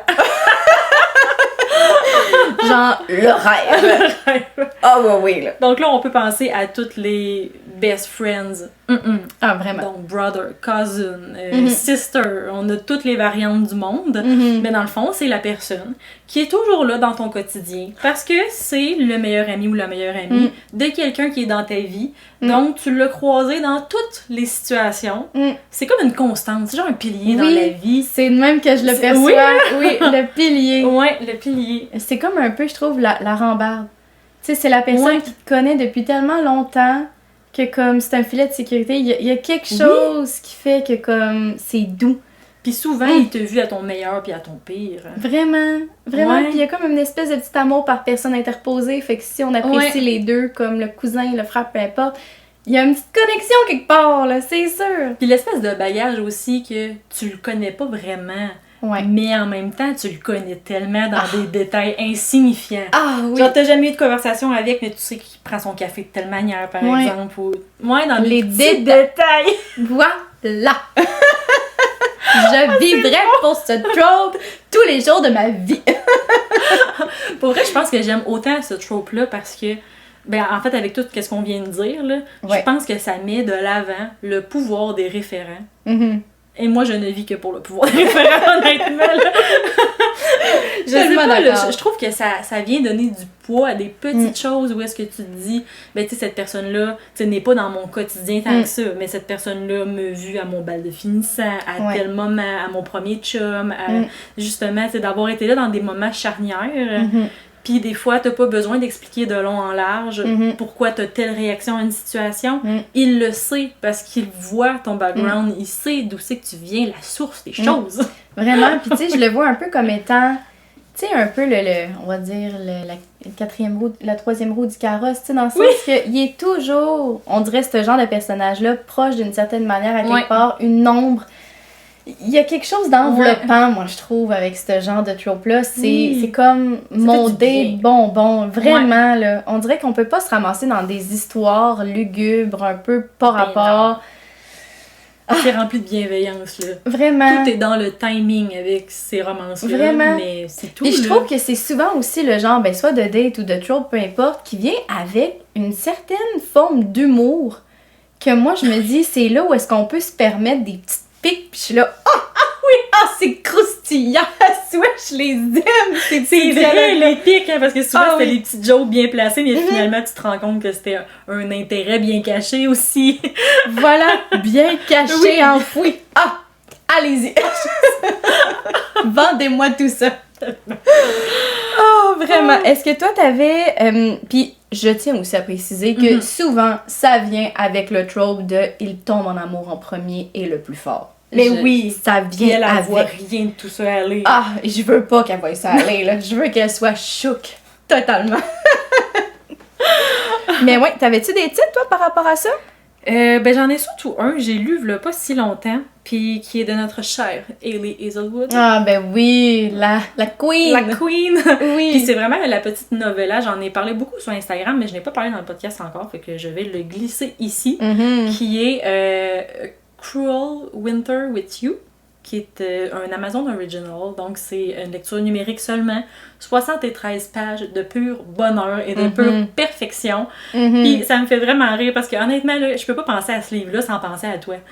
Parce que c'est la lecture que j'ai fait à notre fin de semaine de chalet qu'on s'est fait en novembre passé. Et Audrey et moi, on a vraiment fait comme une soirée pyjama, là. On était chacune dans nos lits. Mais dans la même chambre, on avait chacun un lit. C'était tellement genre sisterhood. J'ai tellement aimé ça. Oui, c'était tellement bon. Où est-ce que nos lits étaient pas collés, mais il y avait comme son côté et mon bout de lit connectés ensemble. Ouais. Puis là, j'étais là, Audrey-Anne! Puis là, je rampais jusque dans son lit. J'étais comme, tu sais pas ce qu'il vient de dire. Là, je te chuchotais tout ça dans l'oreille. Puis on était juste là, oui! C'est bon! Ça, c'est bon! Ouais, c'était du pur génie. Non, pour une lecture parfaite avec un moment parfait, définitivement. Mais en fait, c'est qu'on suit Jamie et Mark. Et en fait, c'est le brother's best friend cette fois-ci. Donc, c'est la fille que sa meilleure amie, c'est la voisine, son amie d'enfance. Et ça, c'est le frère qui est toujours là. Le petit frère. Ça, je trouvais ça le fun, c'est le petit frère. C'est pas le grand frère. Effectivement. Il a toujours été le petit frère gossant, là. Va-t'en. Ouais, vraiment. Il y a un petit quelque chose avec ça. On le voit pas souvent, ça. Non, c'est vrai qu'on le voit pas souvent. Puis encore là, comme je disais, c'est un personnage qui a été là, en fait, dans les moments charnières. Puis c'est aussi vraiment de la manière qu'elle l'a écrit, honnêtement, parce que 73 pages, vous me direz, c'est pas très long. Non, effectivement. Mais là-dedans, il y a la vie complète. Il y a 30 ans de Jamie et Mark en 73 pages. Il y a des moments de complicité, des occasions manquées, des petits regards volés. C'est tellement du pur bonbon. Puis là, c'est sûr qu'on ne s'étend pas sur chacun des événements. Ben non, puis il faut pas non plus, là. Non, mais tellement réaliste, j'ai le goût de dire. Honnêtement, c'est comme une romance, en fait, un livre complet, mais en 73 pages. On n'a pas du tout passé par-dessus des éléments importants. Là. Tout est là. Lisez ça. Je suis vendue à cette autrice, tout le monde l'est, je pense. Mais avec raison, quand même. Un petit plaisir, genre un petit 2 heures. Là. Puis même, je dirais que c'est peut-être marketé comme étant une romance de Noël, mais c'est Cruel Winter, pas Cruel Christmas. Fait que tant qu'il y a de la neige dehors, honnêtement, vous avez le droit de le lire. Oui. Regarde, au pire, ça sera un Noël d'été, là. Noël des campeurs. C'est ça, Noël des campeurs. Yeah. Ah ouais, on rentre ça là aussi. J'adore. Quand c'est du lit, on y va.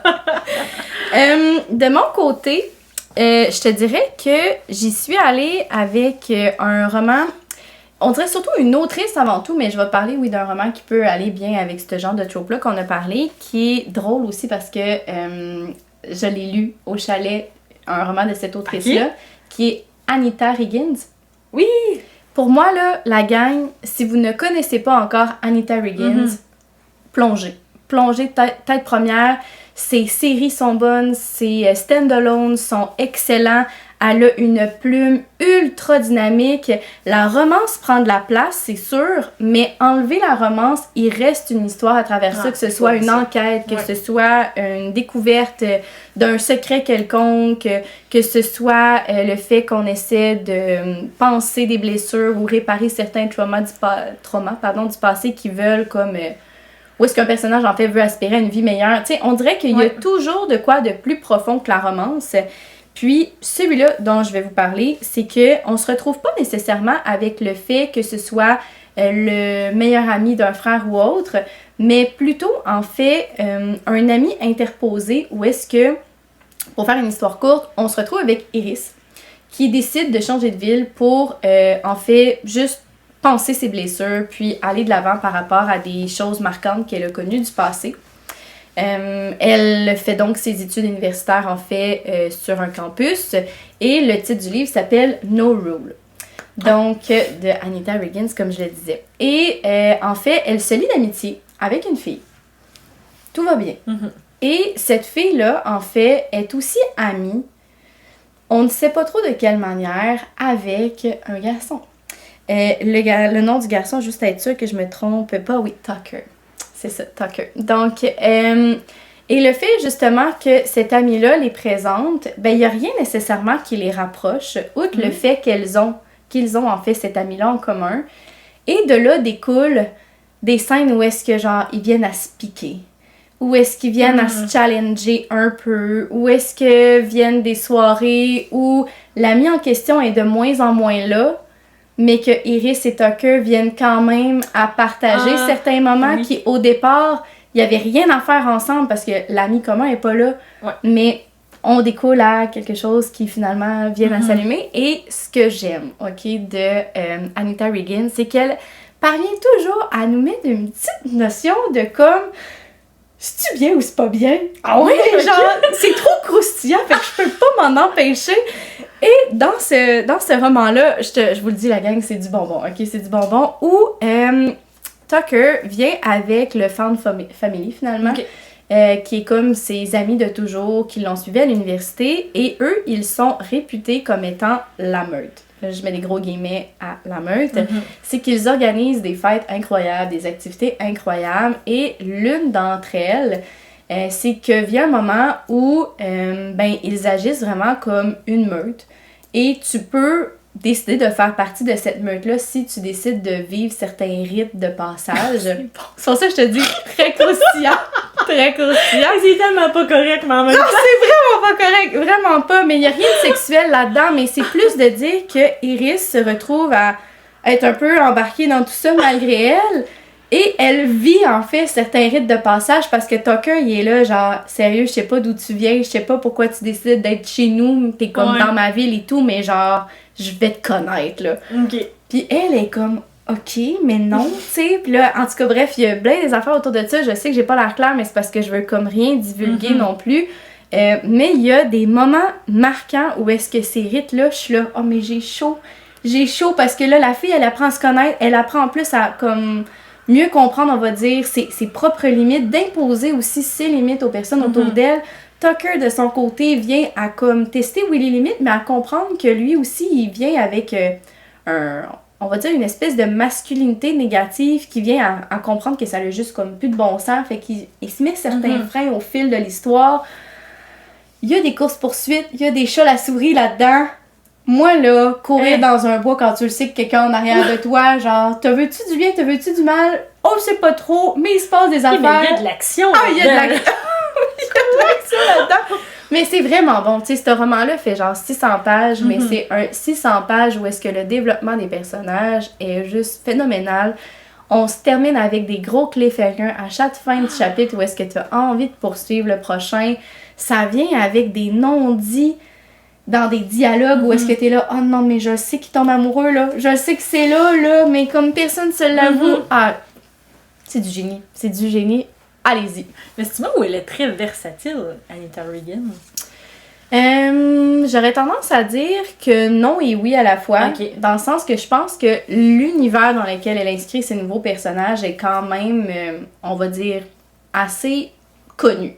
Dans le sens qu'on va avoir des univers de gangsters, on va avoir des univers de campus universitaire, on va avoir des univers de bureaux, on va avoir des univers de célébrités. Tu sais, tout ça est très comme stéréotypé, très niché, mais les intrigues sont vraiment intéressantes.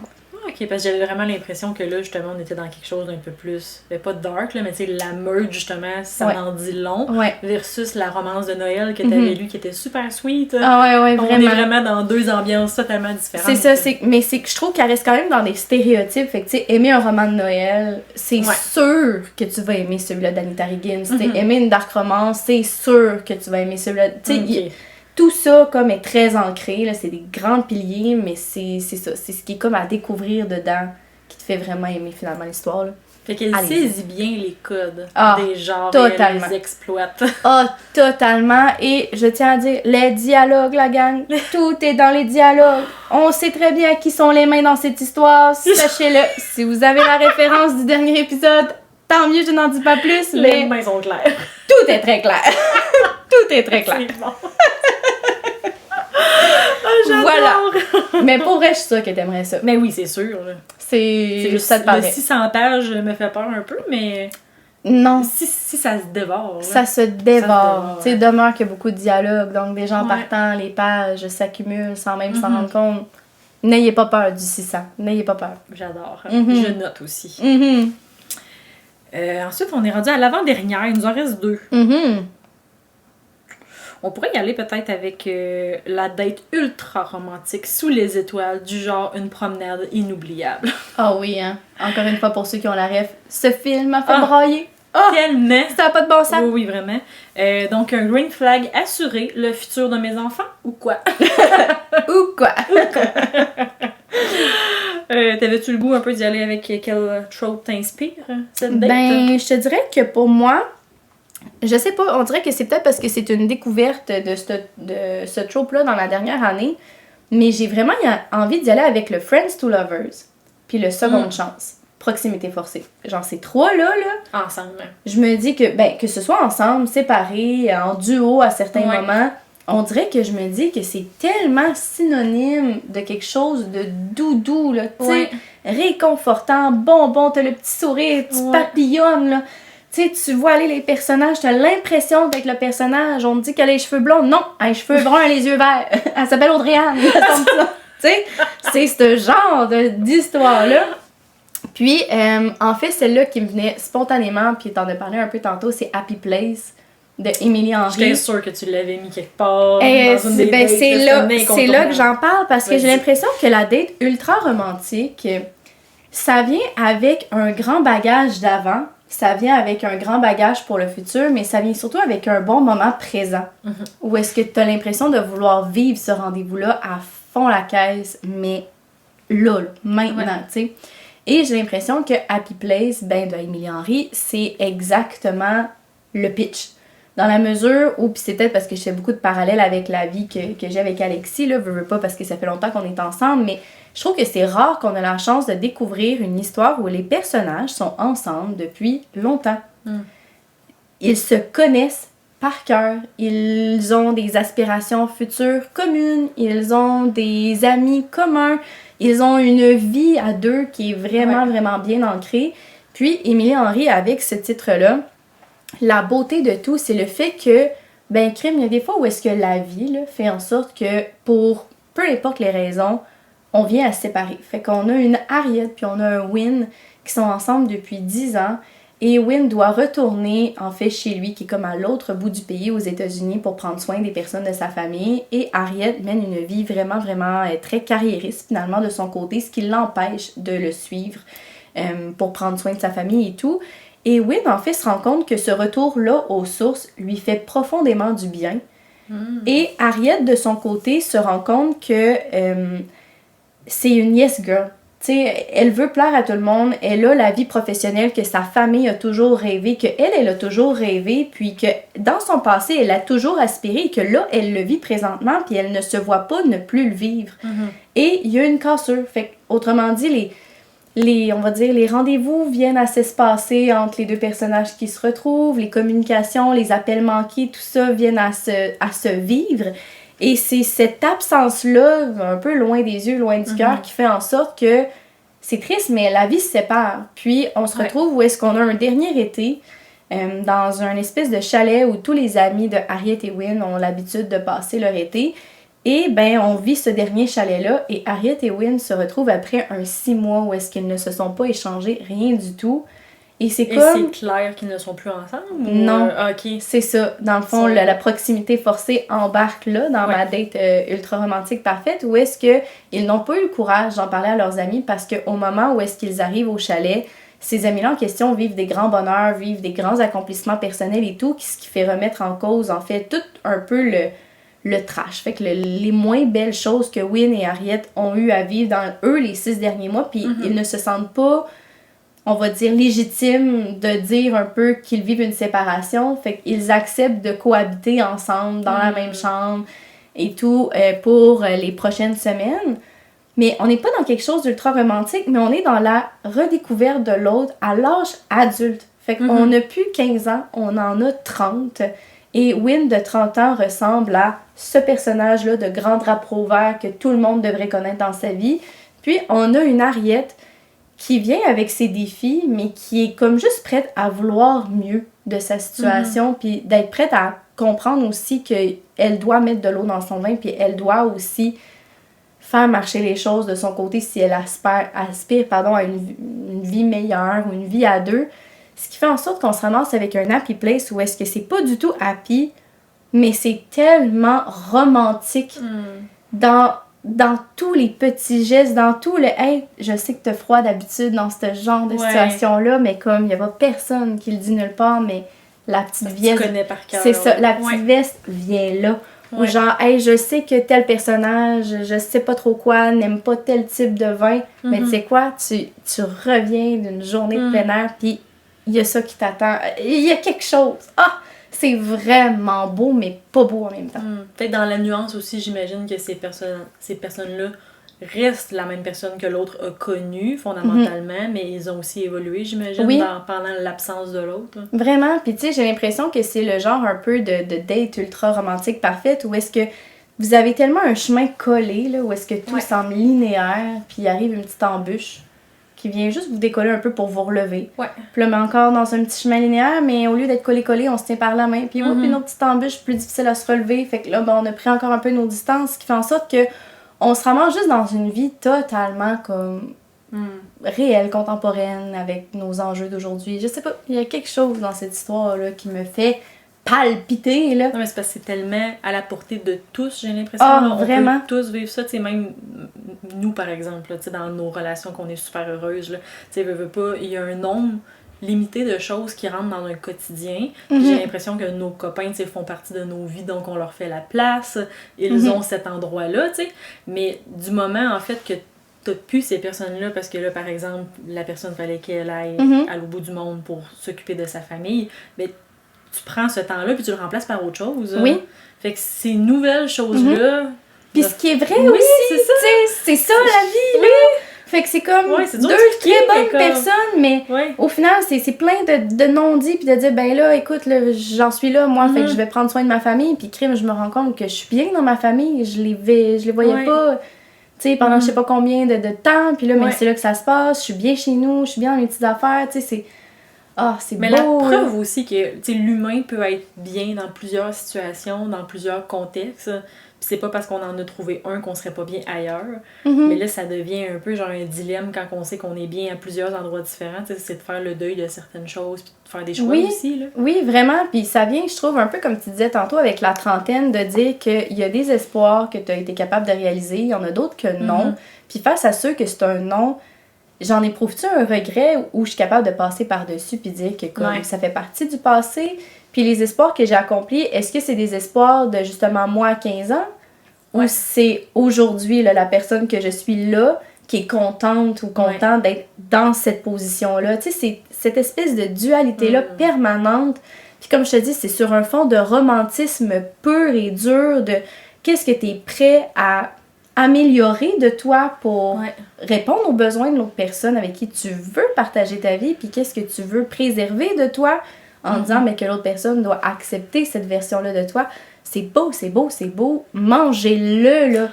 Émilie Henry, Happy Place, je pense que c'est ma plus belle lecture de 2025. Là. Ça m'habite cette histoire. J'adore. Je l'ai en plus. Il faut absolument que je lise. Genre là. Ça se passe, oui, là. Pour vrai, tu vas. Je sais, là, tu vas. C'est ça. Tu vas triper. Est-ce que tu prévois en lire un autre bientôt d'Émilie Henry? Ah, mais là, moi, j'ai l'intention de toutes les lire, là. C'est mon projet. Oui, ok, là. on est rendu là. Vraiment, là. Tu sais, je veux dire, Book Lover vient avec. Mais c'est ça, Book Lover que j'ai lu? Non, comme un repas. Il n'y a pas le mot été dedans. Oui, comme un roman d'été. Comme un roman d'été. Oui, comme un roman d'été. Mais qui est book lover finalement. C'est ça? Ben, je pense que oui. Ok, bon. Fait que si c'est ça, comme un roman d'été. Comme un roman d'été. Disons-le en français. Ouais. C'est le même genre de date ultra romantique, mais qui vient encore avec des grands barèmes sur la trentaine. J'aime ça. Et dire que tu y allais de reculons en plus avec ce livre-là. Hey, je le sais bien. Mais c'est ma plus belle découverte, je vous jure. Je l'ai ici tatouée, là. Oui. Mais t'en as tellement fait une belle critique. Oh, mais Dieu. Là, yeah! Mais là. Vas-y, qu'est-ce que tu nous vends, toi? Ouf, mon Dieu, j'aurais pas les aussi bons mots. Ben non, hey, toi, on veut des pitchs, des bons pitchs. Okay. Ben c'est parce que moi, ça m'a quand même fait penser à l'ami d'enfance. Ah ben oui. L'idée de la date ultra romantique sous les étoiles, parce que je me dis... C'est quand même une date qui est très romantique, mais c'est en simplicité, là. Petite couverte dehors, tu t'assois, tu regardes les étoiles et tu discutes. Donc moi, dans ma tête, il faut que ce soit deux personnes qui sont à l'aise ensemble. Ouais. Fait que je me disais amis d'enfance. Ouais. Ça m'a aussi fait penser à un small town, parce que là, je me dis les étoiles, il faut même pouvoir les regarder dans un champ quelque part. Donc petite ville de préférence. Perdue de préférence. Et puis ça m'a aussi fait penser à le genre de date que tu prends soin de l'autre. Tu sais, c'est un moment de qualité. Tu t'arrêtes, puis tu prends soin de la personne. En fait, je pense pas qu'il existe de nom de trope à ça, mais tu sais, le gars que c'est un pilier, là. Puis là, il prend soin du personnage féminin, et l'héroïne, elle est vraiment blessée et à son plus bas. Moi, ça m'a fait un peu penser à toutes ces dynamiques-là, en fait. Ouais. Et si on met tout ça ensemble, Variation de Rebecca Yarros. Je viens tout juste d'en parler, je viens tout juste de le finir et c'était tellement bon. Je parle souvent des romances contemporaines de Rebecca Yarros, mais honnêtement, là, si vous voulez commencer, lancez-vous avec celui-là. Premièrement, c'est un stand-alone, donc... malgré que toutes les autres romances c'est des stand-alone quand même, mais des fois quand ça fait partie de séries, t'as l'impression que tu manques des informations des fois, tandis que lui c'est vraiment un one-shot. Et ça se passe aussi à Cap Cod. Puis avec une espèce de thématique, genre un été pour tout changer. Oui, mais c'est ça, ça me fait penser villa d'été. Oui. Petite plage, petit camping, camp sur le bord de la mer. Toi puis moi, on a les mêmes références. On veut vivre la même date inoubliable. Ça me passe, ça. Oui. Et là, on a affaire, en fait, à des réalités qui sont vraiment originales, je trouve, au-delà de cette histoire-là. Moi, quand je lis des romances, là, j'aime ça là, que les personnages aient des backgrounds ou des métiers que je ne vois pas dans ma réalité. J'aime ça comme apprendre, ça fonctionne comment dans ces jobs-là, par exemple. Et là, on a Hudson, qui est un sauveteur en mer pour la Coast Guard. Donc, c'est quand même une romance militaire, j'ai le goût de dire, parce que la Coast Guard fait partie... de la milice, de l'armée en fait. Ok, je savais même pas. Ouais, parce que ça fonctionne vraiment comme avec des contrats dans le fond, que tu fais 3 ans à un endroit, ensuite de ça, il faut que tu changes de place et tout. Fait que là, on a eu un peu cet aspect-là, et ce que ça en dit long aussi de sa personnalité, c'est que lui, il est au bon endroit, au bon moment, et il te sauve. Donc, c'est un sauveteur dans l'âme. Ok, syndrome du super-héros, il est là. Exactement. Ok. Et de l'autre côté, on a le personnage de Ali, qui est une ballerine. Okay. Donc là, on a le ballet professionnel, puis elle, c'est vraiment comme une city girl, une fille de ville. Elle est à New York et elle s'entraîne des 14 heures par jour pour faire des représentations sur scène. Ça, là, ça vient avec un univers complet de comment ça fonctionne, en fait, les hiérarchies de ballerines, à quel point c'est un milieu qui est compétitif, à quel point c'est de l'égoïsme et de l'hypocrisie à 100%, là, c'est vraiment fou. C'est vraiment basé sur les apparences. C'est vraiment basé aussi sur les contacts, j'ai envie de dire. Assez toxique quand même comme milieu, finalement. Très dans cette toxique. histoire, en tout cas, là. Exactement. Et là, on se retrouve, en fait, avec Hudson et Ali à Cap Cod lorsqu'ils avaient 17 ans. Mais là, je vous amène encore avec des personnages que c'est deux grands rêveurs avec des rêves brisés. On les aime. Un classique, mais honnêtement, dans cette romance-là, je trouve que ça s'adapte super bien. On a aussi une espèce d'amour interdit, j'ai envie de dire, parce que le personnage de Ali devait tellement s'entraîner de façon professionnelle, même à un jeune âge, qu'elle avait pas le droit, en fait, d'avoir des fréquentations. Ouais, clairement. Donc, il devait monter sur la gouttière de la maison pour aller la voir. On aime ça. Petite chose comme ça qui est vraiment agréable. Et là, bon, on se retrouve aussi le soir d'un drame qui fut leur dernière rencontre. Et ensuite, on saute une décennie plus tard, où est-ce que Ali, justement, elle vit une blessure sur scène. Elle est vraiment déconfite, en fait. Elle est atterrée. On a accès beaucoup comme une part de vulnérabilité, de fragilité, mais beaucoup aussi à des pensées noires, j'ai envie de dire. Où est-ce qu'elle, elle a tout sacrifié, toute sa vie pour ça. Et là, c'est comme si ça s'effondrait devant elle. Et là, c'est là, en fait, qu'on a accès à une seconde chance, à des amis d'enfance. Ah, on aime ça, on aime ça. Mais aussi à un personnage qui va devoir prendre soin d'elle parce que le livre commence et elle est vraiment à son plus bas. Fait que honnêtement, là, c'est toujours des romances avec une espèce de petite dose de tragédie, quand même intense.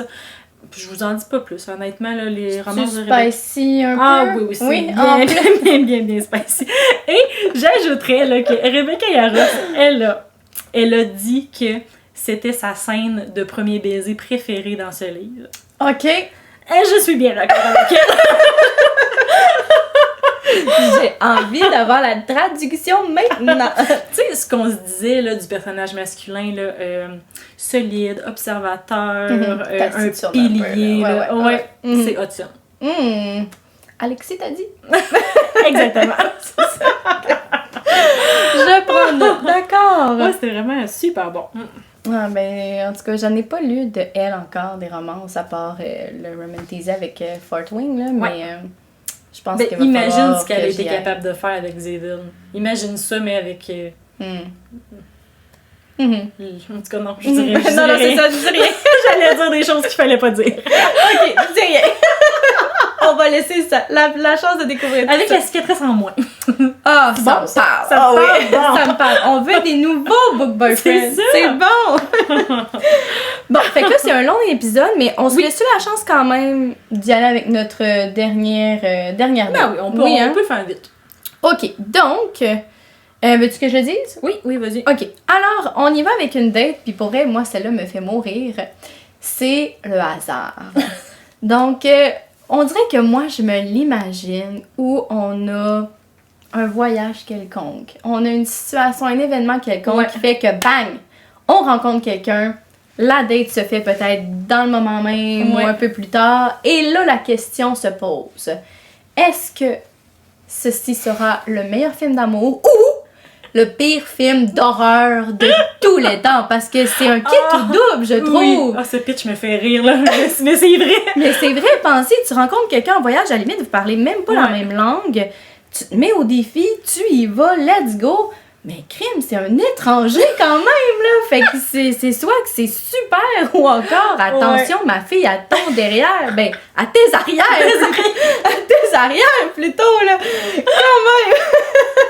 Pas de jeu de mots plate ici. Hey, le lapsus, c'était quand même excellent. Pardonnez-moi, mais c'est ça. Il n'y a pas de jeu de mots ici. Alors, on dirait que là-dessus, je sais pas, il y a quelque chose de soi vraiment original où, ma foi, ça va être pénible. OK. Ou ben pas pénible, mais effrayant. Mais toi, tu y as été avec, justement, le film d'horreur ou... Hey, j'étais allée avec un entre-deux ma chum, là. OK. Parce que, commencer? oui, parce qu'on dirait que moi, ce genre de date-là me vient avec un trope, peut-être que tu le connais, qui est le meet cute.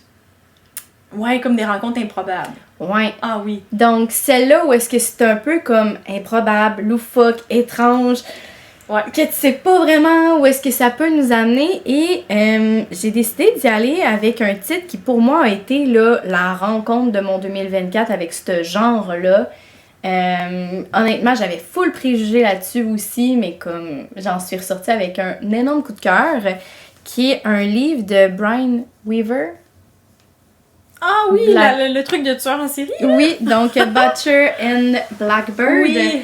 Et pour vrai, je ne m'attendais à rien, parce que oui, c'est comme une espèce d'une romance, une killer romance qu'on appelle. C'est la première fois que j'entendais de un ce mot-là et de deux que j'en lisais une. Mais je trouve que le trope du meet cute, là, voilà, c'est exactement ce roman-là. Pour ceux qui l'ont pas vu passer, c'est une duologie, je pense, trilogie, duologie. 2 pour l'instant, ouais. 2 pour l'instant, éventuellement 3, je pense. Ouais. OK, mais c'est vraiment, en fait, c'est qu'on voit des personnages différents, mais qui ont chacune leur histoire, finalement, là. Mais c'est ça. Butcher and Blackbird, en fait, ben, c'est le nom de 2 tueurs en série. Qu'on a Sloane et Rowan. Rowan, qui est vraiment un énorme coup de cœur, soit dit en passant. Improbable! Mais c'est ça. Donc, ça se trouve être 2 tueurs en série qui se rencontrent une première fois dans une situation carrément improbable. Puis qui viennent à développer pratiquement immédiatement, en fait, une certaine amitié. Une amitié de tueurs en série. Donc la confiance réciproque est quand même limite, là, ce qui fait en sorte qu'ils se rencontrent année après année, pendant plusieurs années, où est-ce qu'ils se font un jeu, où est-ce qu'ils doivent, en fait, débusquer un criminel, parce qu'ils tuent, en fait, finalement, des criminels. Et cette personne-là qu'ils tuent, ben, c'est à qui le premier le tuera, finalement. Un peu une course, là. Ouais, exactement. À qui va l'attraper en premier. Exactement. Et ce qui devait s'avérer être un jeu d'amis pour apprendre à se connaître, c'est finalement développé étrangement en un « mais si je gagne, j'ai le droit à telle chose ». Puis l'autre, ben si je perds, ben évidemment, je vais faire ce que l'autre va avoir dit que j'allais gagner. Rien là de lugubre ici, là. C'est vraiment très, très bubbly.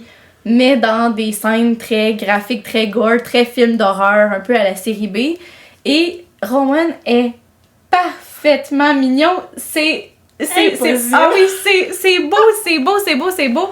À un point où est-ce que, genre, on pourrait penser qu'il y a plein de red flags dans cette histoire. Puis je veux dire, oui, ça aborde quand même des sujets assez intenses, là, on s'entend. Là, je veux dire, c'est pas de tout repos. Mais c'est vraiment, vraiment bien mené. Les intrigues sont vraiment intéressantes. Puis le fait, justement, de gagner quelque chose, on dirait que je me prenais un peu durant la lecture à voter « Let's go, Rowan, let's go », tu sais. Mais finalement, il gagne rien, le maudit. Il gagne rien. C'est pas un petit gâcheur premier, on s'en rend assez rapidement compte que finalement il est un peu maladroit, mais c'est ça, il y a quelque chose qui fait que c'est vraiment du bonbon. Il y a des situations cocasses, un peu à la Dexter, la série, où est-ce que t'es là, mais voyons, mais ça a pas de bon sens qu'il se ramasse avec autant de corps à devoir comme essayer de cacher. C'est vraiment bon, vraiment là. Il doit y avoir un petit charme dans le fait que c'est assumé aussi. Puis peut-être aussi de gagner des trucs, c'est très bubbly, tout rose, mais vraiment? De devoir accomplir des choses tellement noires. Ah oui, vraiment, là. Puis tu sais, ça n'a ni queue ni tête dans le sens que c'est impossible. En tout cas, je ne me souhaite pas de rencontrer un étranger tueur en série, là. Vraiment pas. Mais dans la manière que c'est amené, moi, je pensais que ça allait être super, genre, non consentant et tout, mais... Zéro. Je pense que ce qu'il y a de plus étrange dans ce roman-là, c'est que ça vient avec beaucoup de piercings à des endroits que je me questionnais à savoir, mais c'est où ça? Comment ça peut être possible? Mais comme, ça l'amène à rien, là. Mais j'en parlais... Sur nos personnages principaux? Oui. Puis il y a des fois où est-ce que j'en parlais avec Vicky, puis j'étais là, mais voyons... C'est où ça? Comment ça peut être placé? Est-ce que ça amène quelque chose à l'histoire? Non! C'est bien ça le pire! Mais comme, il y a de quoi là-dedans que j'étais là, ben écoute, je vais m'imaginer que ça doit être à peu près là.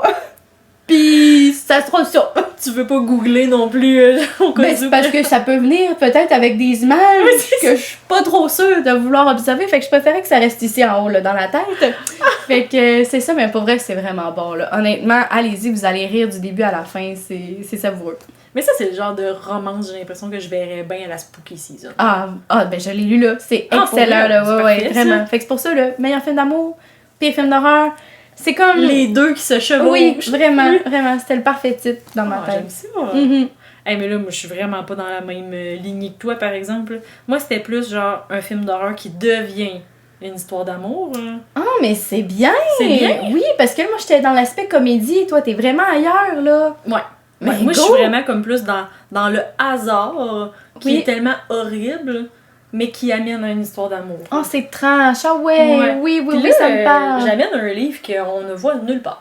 Ah! C'est un vieux livre, j'ai le goût de dire, ben le vieux, avec de grandes parenthèses, là, on s'entend, qui est Une lueur d'espoir, qui est publié chez Hugo Roman. Mhm. De son vrai titre en version originale, Until It Fades, chez Ok. Atria Books. Ça te dit rien de Non, même? non, non, pas en tout. Ok, je pense que j'avais pris une photo pour tout le monde. Ah ben non, j'en ai pas pris. En tout cas, je te Ok, montrerai mais on ça après. regardera ça, ouais. Qui est... Ça parle de hockey, mais pas dans le hockey que t'es comme bon. Parce que je sais que t'es pas une grande fan. Non. C'est plus que c'est ça le contexte, mais il n'y a pas nécessairement de partie de hockey. On n'est pas sur la glace du tout, du tout. Ok. Là. En fait, on se ramasse dans un small town avec notre personnage principal qui s'appelle Catherine et qui est une mère célibataire. Ok. Et elle, c'est que dans son adolescence, disons, c'est qu'elle a été au cœur d'un scandale. Et là, elle se fait discrète parce qu'elle a tellement subi de ragots, en fait, Ouais. qu'elle veut comme rester éloignée des regards persistants, j'ai envie On de peut dire. comprendre, hein? Exactement, puis elle est vraiment en mode, moi je reste dans l'ombre, je ne veux plus qu'on parle de moi. Ok. Mais j'ai vraiment vécu quelque chose de scandaleux. Justement, j'essaye d'élever ma fille loin de tout ça et de juste refaire ma vie jusqu'à temps que les gens oublient. Sauf que c'est une petite ville. Dans les petites villes, on n'oublie pas ces choses-là. Tout le monde sait tout. Il y a le bouche à oreille aussi qui vient jouer là-dedans. Mhm. Et là, entre en scène Brett. Là, son nom me fait rire, ok? Il s'appelle Brett. On dirait que ça me fait penser au cœur à ses raisons. Mais ce n'est pas ce Brett.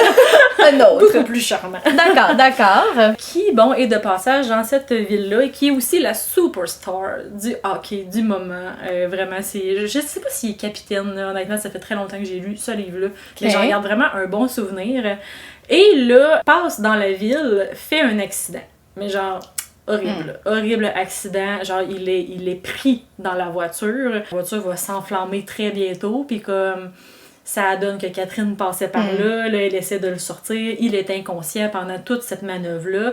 Elle réussit à le sauver, mais du genre de justesse, là. De justesse où est-ce qu'elle le laisse sur le bord de la route, quasiment défiguré, blessé avec son auto en feu, et elle se dit « Je ne peux pas être mêlée à une autre histoire avec des caméras et des interviews. Il est en sécurité, j'appelle le 911, puis je me pousse. » Ouais, merci, bonsoir. Merci, bonsoir, je suis partie. Ouais. Sauf que là, ce qui arrive, c'est que Brett, lui, il veut vraiment remercier la personne qui l'a sauvé la vie. Of course! Voyons! Évidemment. Et là, lui, vu qu'il était inconscient, c'est qu'il sait pas c'est qui. Puis lui, il se dit, si on a réussi à me sortir de la voiture, c'est quelqu'un de quand même fort, donc ça doit être un homme. Donc là, il se met à chercher un homme partout. Mais dans le fond, c'est Catherine chez elle qui est comme, c'est moi, mais je le dirai jamais. Continue de chercher. Et bon, là, vous pouvez imaginer qu'ils vont finir par se rencontrer. Et c'est tellement sweet, puis j'avais l'impression aussi qu'on était un peu dans des clichés, mais des clichés renversés. Tu sais, d'habitude, on a le single dad, mais là, on avait le single mom, puis c'était vraiment cute. On avait aussi, tu sais, l'espèce de classique, là, tu sais, du gars de campagne avec la fille de la ville qui arrive, mais là, c'était inversé. C'était la fille de campagne, et là, c'était le gars de la ville qui arrivait dans ce contexte-là. C'est vraiment comme petite lecture easy. Je dis pas que c'est un chef-d'œuvre, mais honnêtement, je trouvais qu'on venait explorer des terrains inexplorés. Ah, mais c'est parfait. Ouais, puis romance, pas spicy nécessairement. J'ai le goût de dire que c'est un livre qui doit avoir au moins plus de 10 ans. Donc, pas le spicy d'aujourd'hui. Ouais. Ce n'est pas là mais que ça. Qui se touchent, là. Mais il y en a. Il y en a une bonne dose, mais comme... On reste en surface, là. C'est très bien. Mais c'est correct, ouais, on les prend ceux-là, là. Oui. Ah, je prends un. Oui. Comment tu disais que ça s'appelait? Une lueur d'espoir. Une lueur d'espoir. Puis ne vous fiez pas à la couverture, à l'horrible couverture. Terrible à ce point-là, hein? Ça me fait penser à, tu sais, les espèces de vieux films, là, genre une princesse... Diary. Ouais, comment ça s'appelait, ça, donc? Journal d'une princesse. Ouais, Journal d'une princesse, là, tu sais, comme les... J'essaie de voir... Ça, là, ici, en mauve Oui, et bleu, là, où est-ce qu'on a comme le oui. visage... Ah, on a Oui, le visage d'une oui. fille avec, genre, des petits brins de lumière, un peu comme si... Ouais. Et si c'était possible? Ah, ouais, tellement. Je vois le genre. OK. C'est ça, mais fiez-vous pas à ça, c'est vraiment excellent. L'histoire en va la peine. Mais en tout cas, elle m'interpelle. Ouais. Je vais garder ça quelque part en note. Sait-on jamais. Encore une fois, un brin de tragédie dans une histoire très très sweet. On aime ça! Hey, fait que super long épisode. Le plus long jusqu'à maintenant. Officiellement. On avait tellement des choses à dire. C'était croustillant à souhait. Hey, donc, on se fait-tu un petit segment ou on garde ça pour un prochain épisode? On peut le faire très rapidement, un petit 2 minutes quick chacune. Non? Ok, donc Cindy, que lis-tu? Je lis Our Wives Under the Sea. Okay. De Julia Armfield. Honnêtement, c'est un très bon livre, mais je ne suis pas le public cible. Donc, malheureusement, je pense que je ne lui donnerai pas une très bonne note, mais c'est super bien écrit. Donc, on se retrouve avec Léa, qui, elle, est une biologiste marine. Elle fait une expédition en sous-marin qui est supposée durer 3 semaines, mais ça fait 6 mois et elle n'est toujours pas revenue parce que le sous-marin, l'électricité a arrêté et il s'est déposé dans le fond de la mer. Oh mon Dieu, mais c'est angoissant. Il reste là. Et là, après 6 mois, quand elle finit par être rescapée, elle revient dans sa maison et sa femme la trouve vraiment bizarre parce que elle parle pas vraiment. Il y a des trucs qui apparaissent sur sa peau. Ses gencives saignent et c'est comme vraiment, vraiment spécial. Où est-ce qu'il y a une ligne directrice? Non. C'est seulement des vibes, ce livre-là. C'est comme de l'horreur léger. Pour les gens qui aimeraient vraiment des romans atmosphériques, métaphoriques, poétiques, où est-ce qu'on n'est jamais sûr si c'est vraiment ça qui se passe, un peu comme est-ce que c'est un rêve? Je dirais foncez. Mais honnêtement, pour l'instant, j'y trouve pas vraiment mon compte, je l'avoue. Ok. Intéressant. Ouais. Fait qu'à suivre, je vous en reparlerai si jamais mon avis change. T'es rendu à la moitié? Genre 40% peut-être. Ah, quand même. Fait que t'as la chance, en fait, d'avoir déjà un bon avis. Là. La seule chose qui me garde un peu espoir, qui fait que je garde espoir, j'ai le goût de dire, c'est que le livre est séparé en 5 parties. C'est des zones. Et ce que j'ai appris, en fait, c'est que l'océan est séparé en 5 couches, en 5 zones différentes.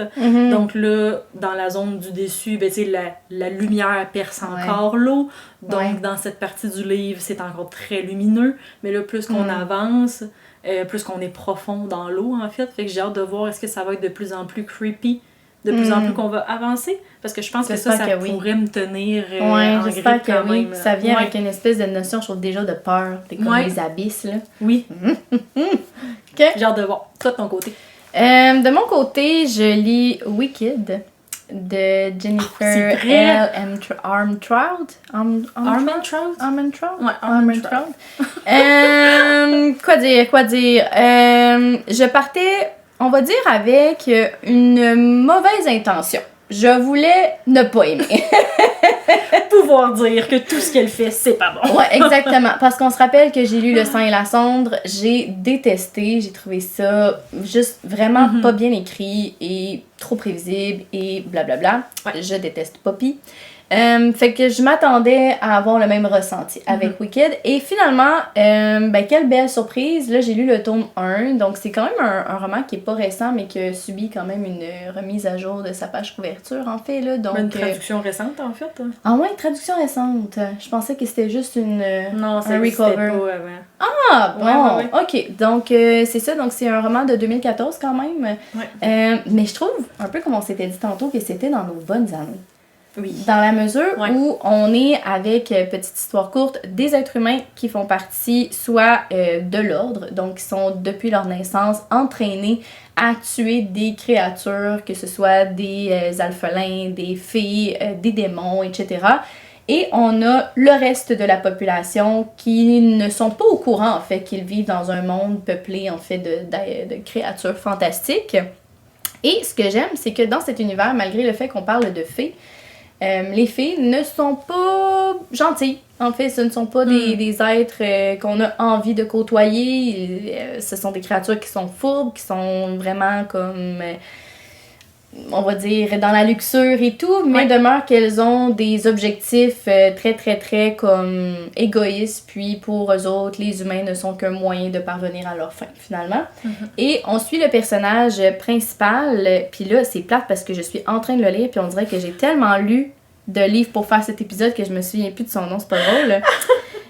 Donc, Ivy, voilà. Ivy travaille pour l'ordre. Et Ivy est témoin de choses étranges et personne ne la croit. Sauf un capitaine de la garde. Pour vrai? Qui s'appelle Ren, appelons-le ainsi. Et Ren la croit parce que lui-même, qui fait partie de l'ordre, fait aussi partie de ce qu'on appelle l'élite. Donc, ce sont des personnes qui sont encore plus au courant de ce qui se passe, en fait, dans le monde, que ce soit de par des portails, que ce soit par des complots et tout. Donc, lui qui la croit, mais est comme amené à travailler avec elle pour en apprendre plus sur ce qu'elle a vu une fameuse nuit d'octobre et peu importe. Et, on vient à comme suivre ces deux personnages-là qui n'ont rien en commun, excepté une mission où est-ce qu'ils veulent prouver qu'ils ont raison et... on connaît la suite. J'adore. Mais là, j'ai une petite question. Les personnages ont quel âge? Ils ont... les deux sont humains. Donc, ils ont pour Ren la mi-vingtaine, puis Ivy a 21 ans. Ah, ok, quand même. Ouais. Parce que j'ai réalisé ça récemment, on en reparlera à un autre moment donné, là, mais je trouve que cette autrice-là, quand elle fait en fait, quand elle m'enseigne des personnages un peu plus âgés, justement dans la vingtaine avancée et tout ça, j'aime pas ça parce qu'elle fait toujours des personnages immatures. Puis je suis tout le temps comme, mais je peux pas croire que t'agis de même à cet âge-là. Ouais. Versus quand elle fait de la urban fantasy, young adulte, je trouve que ça passe bien parce que ces personnages sont tout autant irritants, mais je me dis, mais c'est normal, t'as 16 ans. Ouais, non, là-dessus. J'ai toujours cette réflexion-là quand je lis des livres de Jennifer. Ouais, je comprends. C'est sûr que dans les romans, le roman que je suis en train de lire sont plus âgés, mais moi, je trouve que c'est cohérent dans la mesure où c'est juste deux êtres humains banals. Donc, oui, ils ont leurs secrets, oui, bon, ils ont leur quête propre à chacun d'entre eux, mais demeure que c'est cohérent avec le fait qu'ils n'ont jamais connu une vie normale. Ils aspirent à vivre une vie normale qu'ils connaîtront sans doute jamais parce que l'ordre est réputé comme étant des êtres humains qui meurent très très jeunes, donc ils vivent leur vie avec Fast and Furious. C'est tout ça est là, ce qui fait en sorte que, je sais pas, il y a une manière de s'attacher au personnage qui est comme vraiment, vraiment agréable. Les dialogues sont super le fun aussi. Les scènes de tension sont vraiment très, très, très palpables.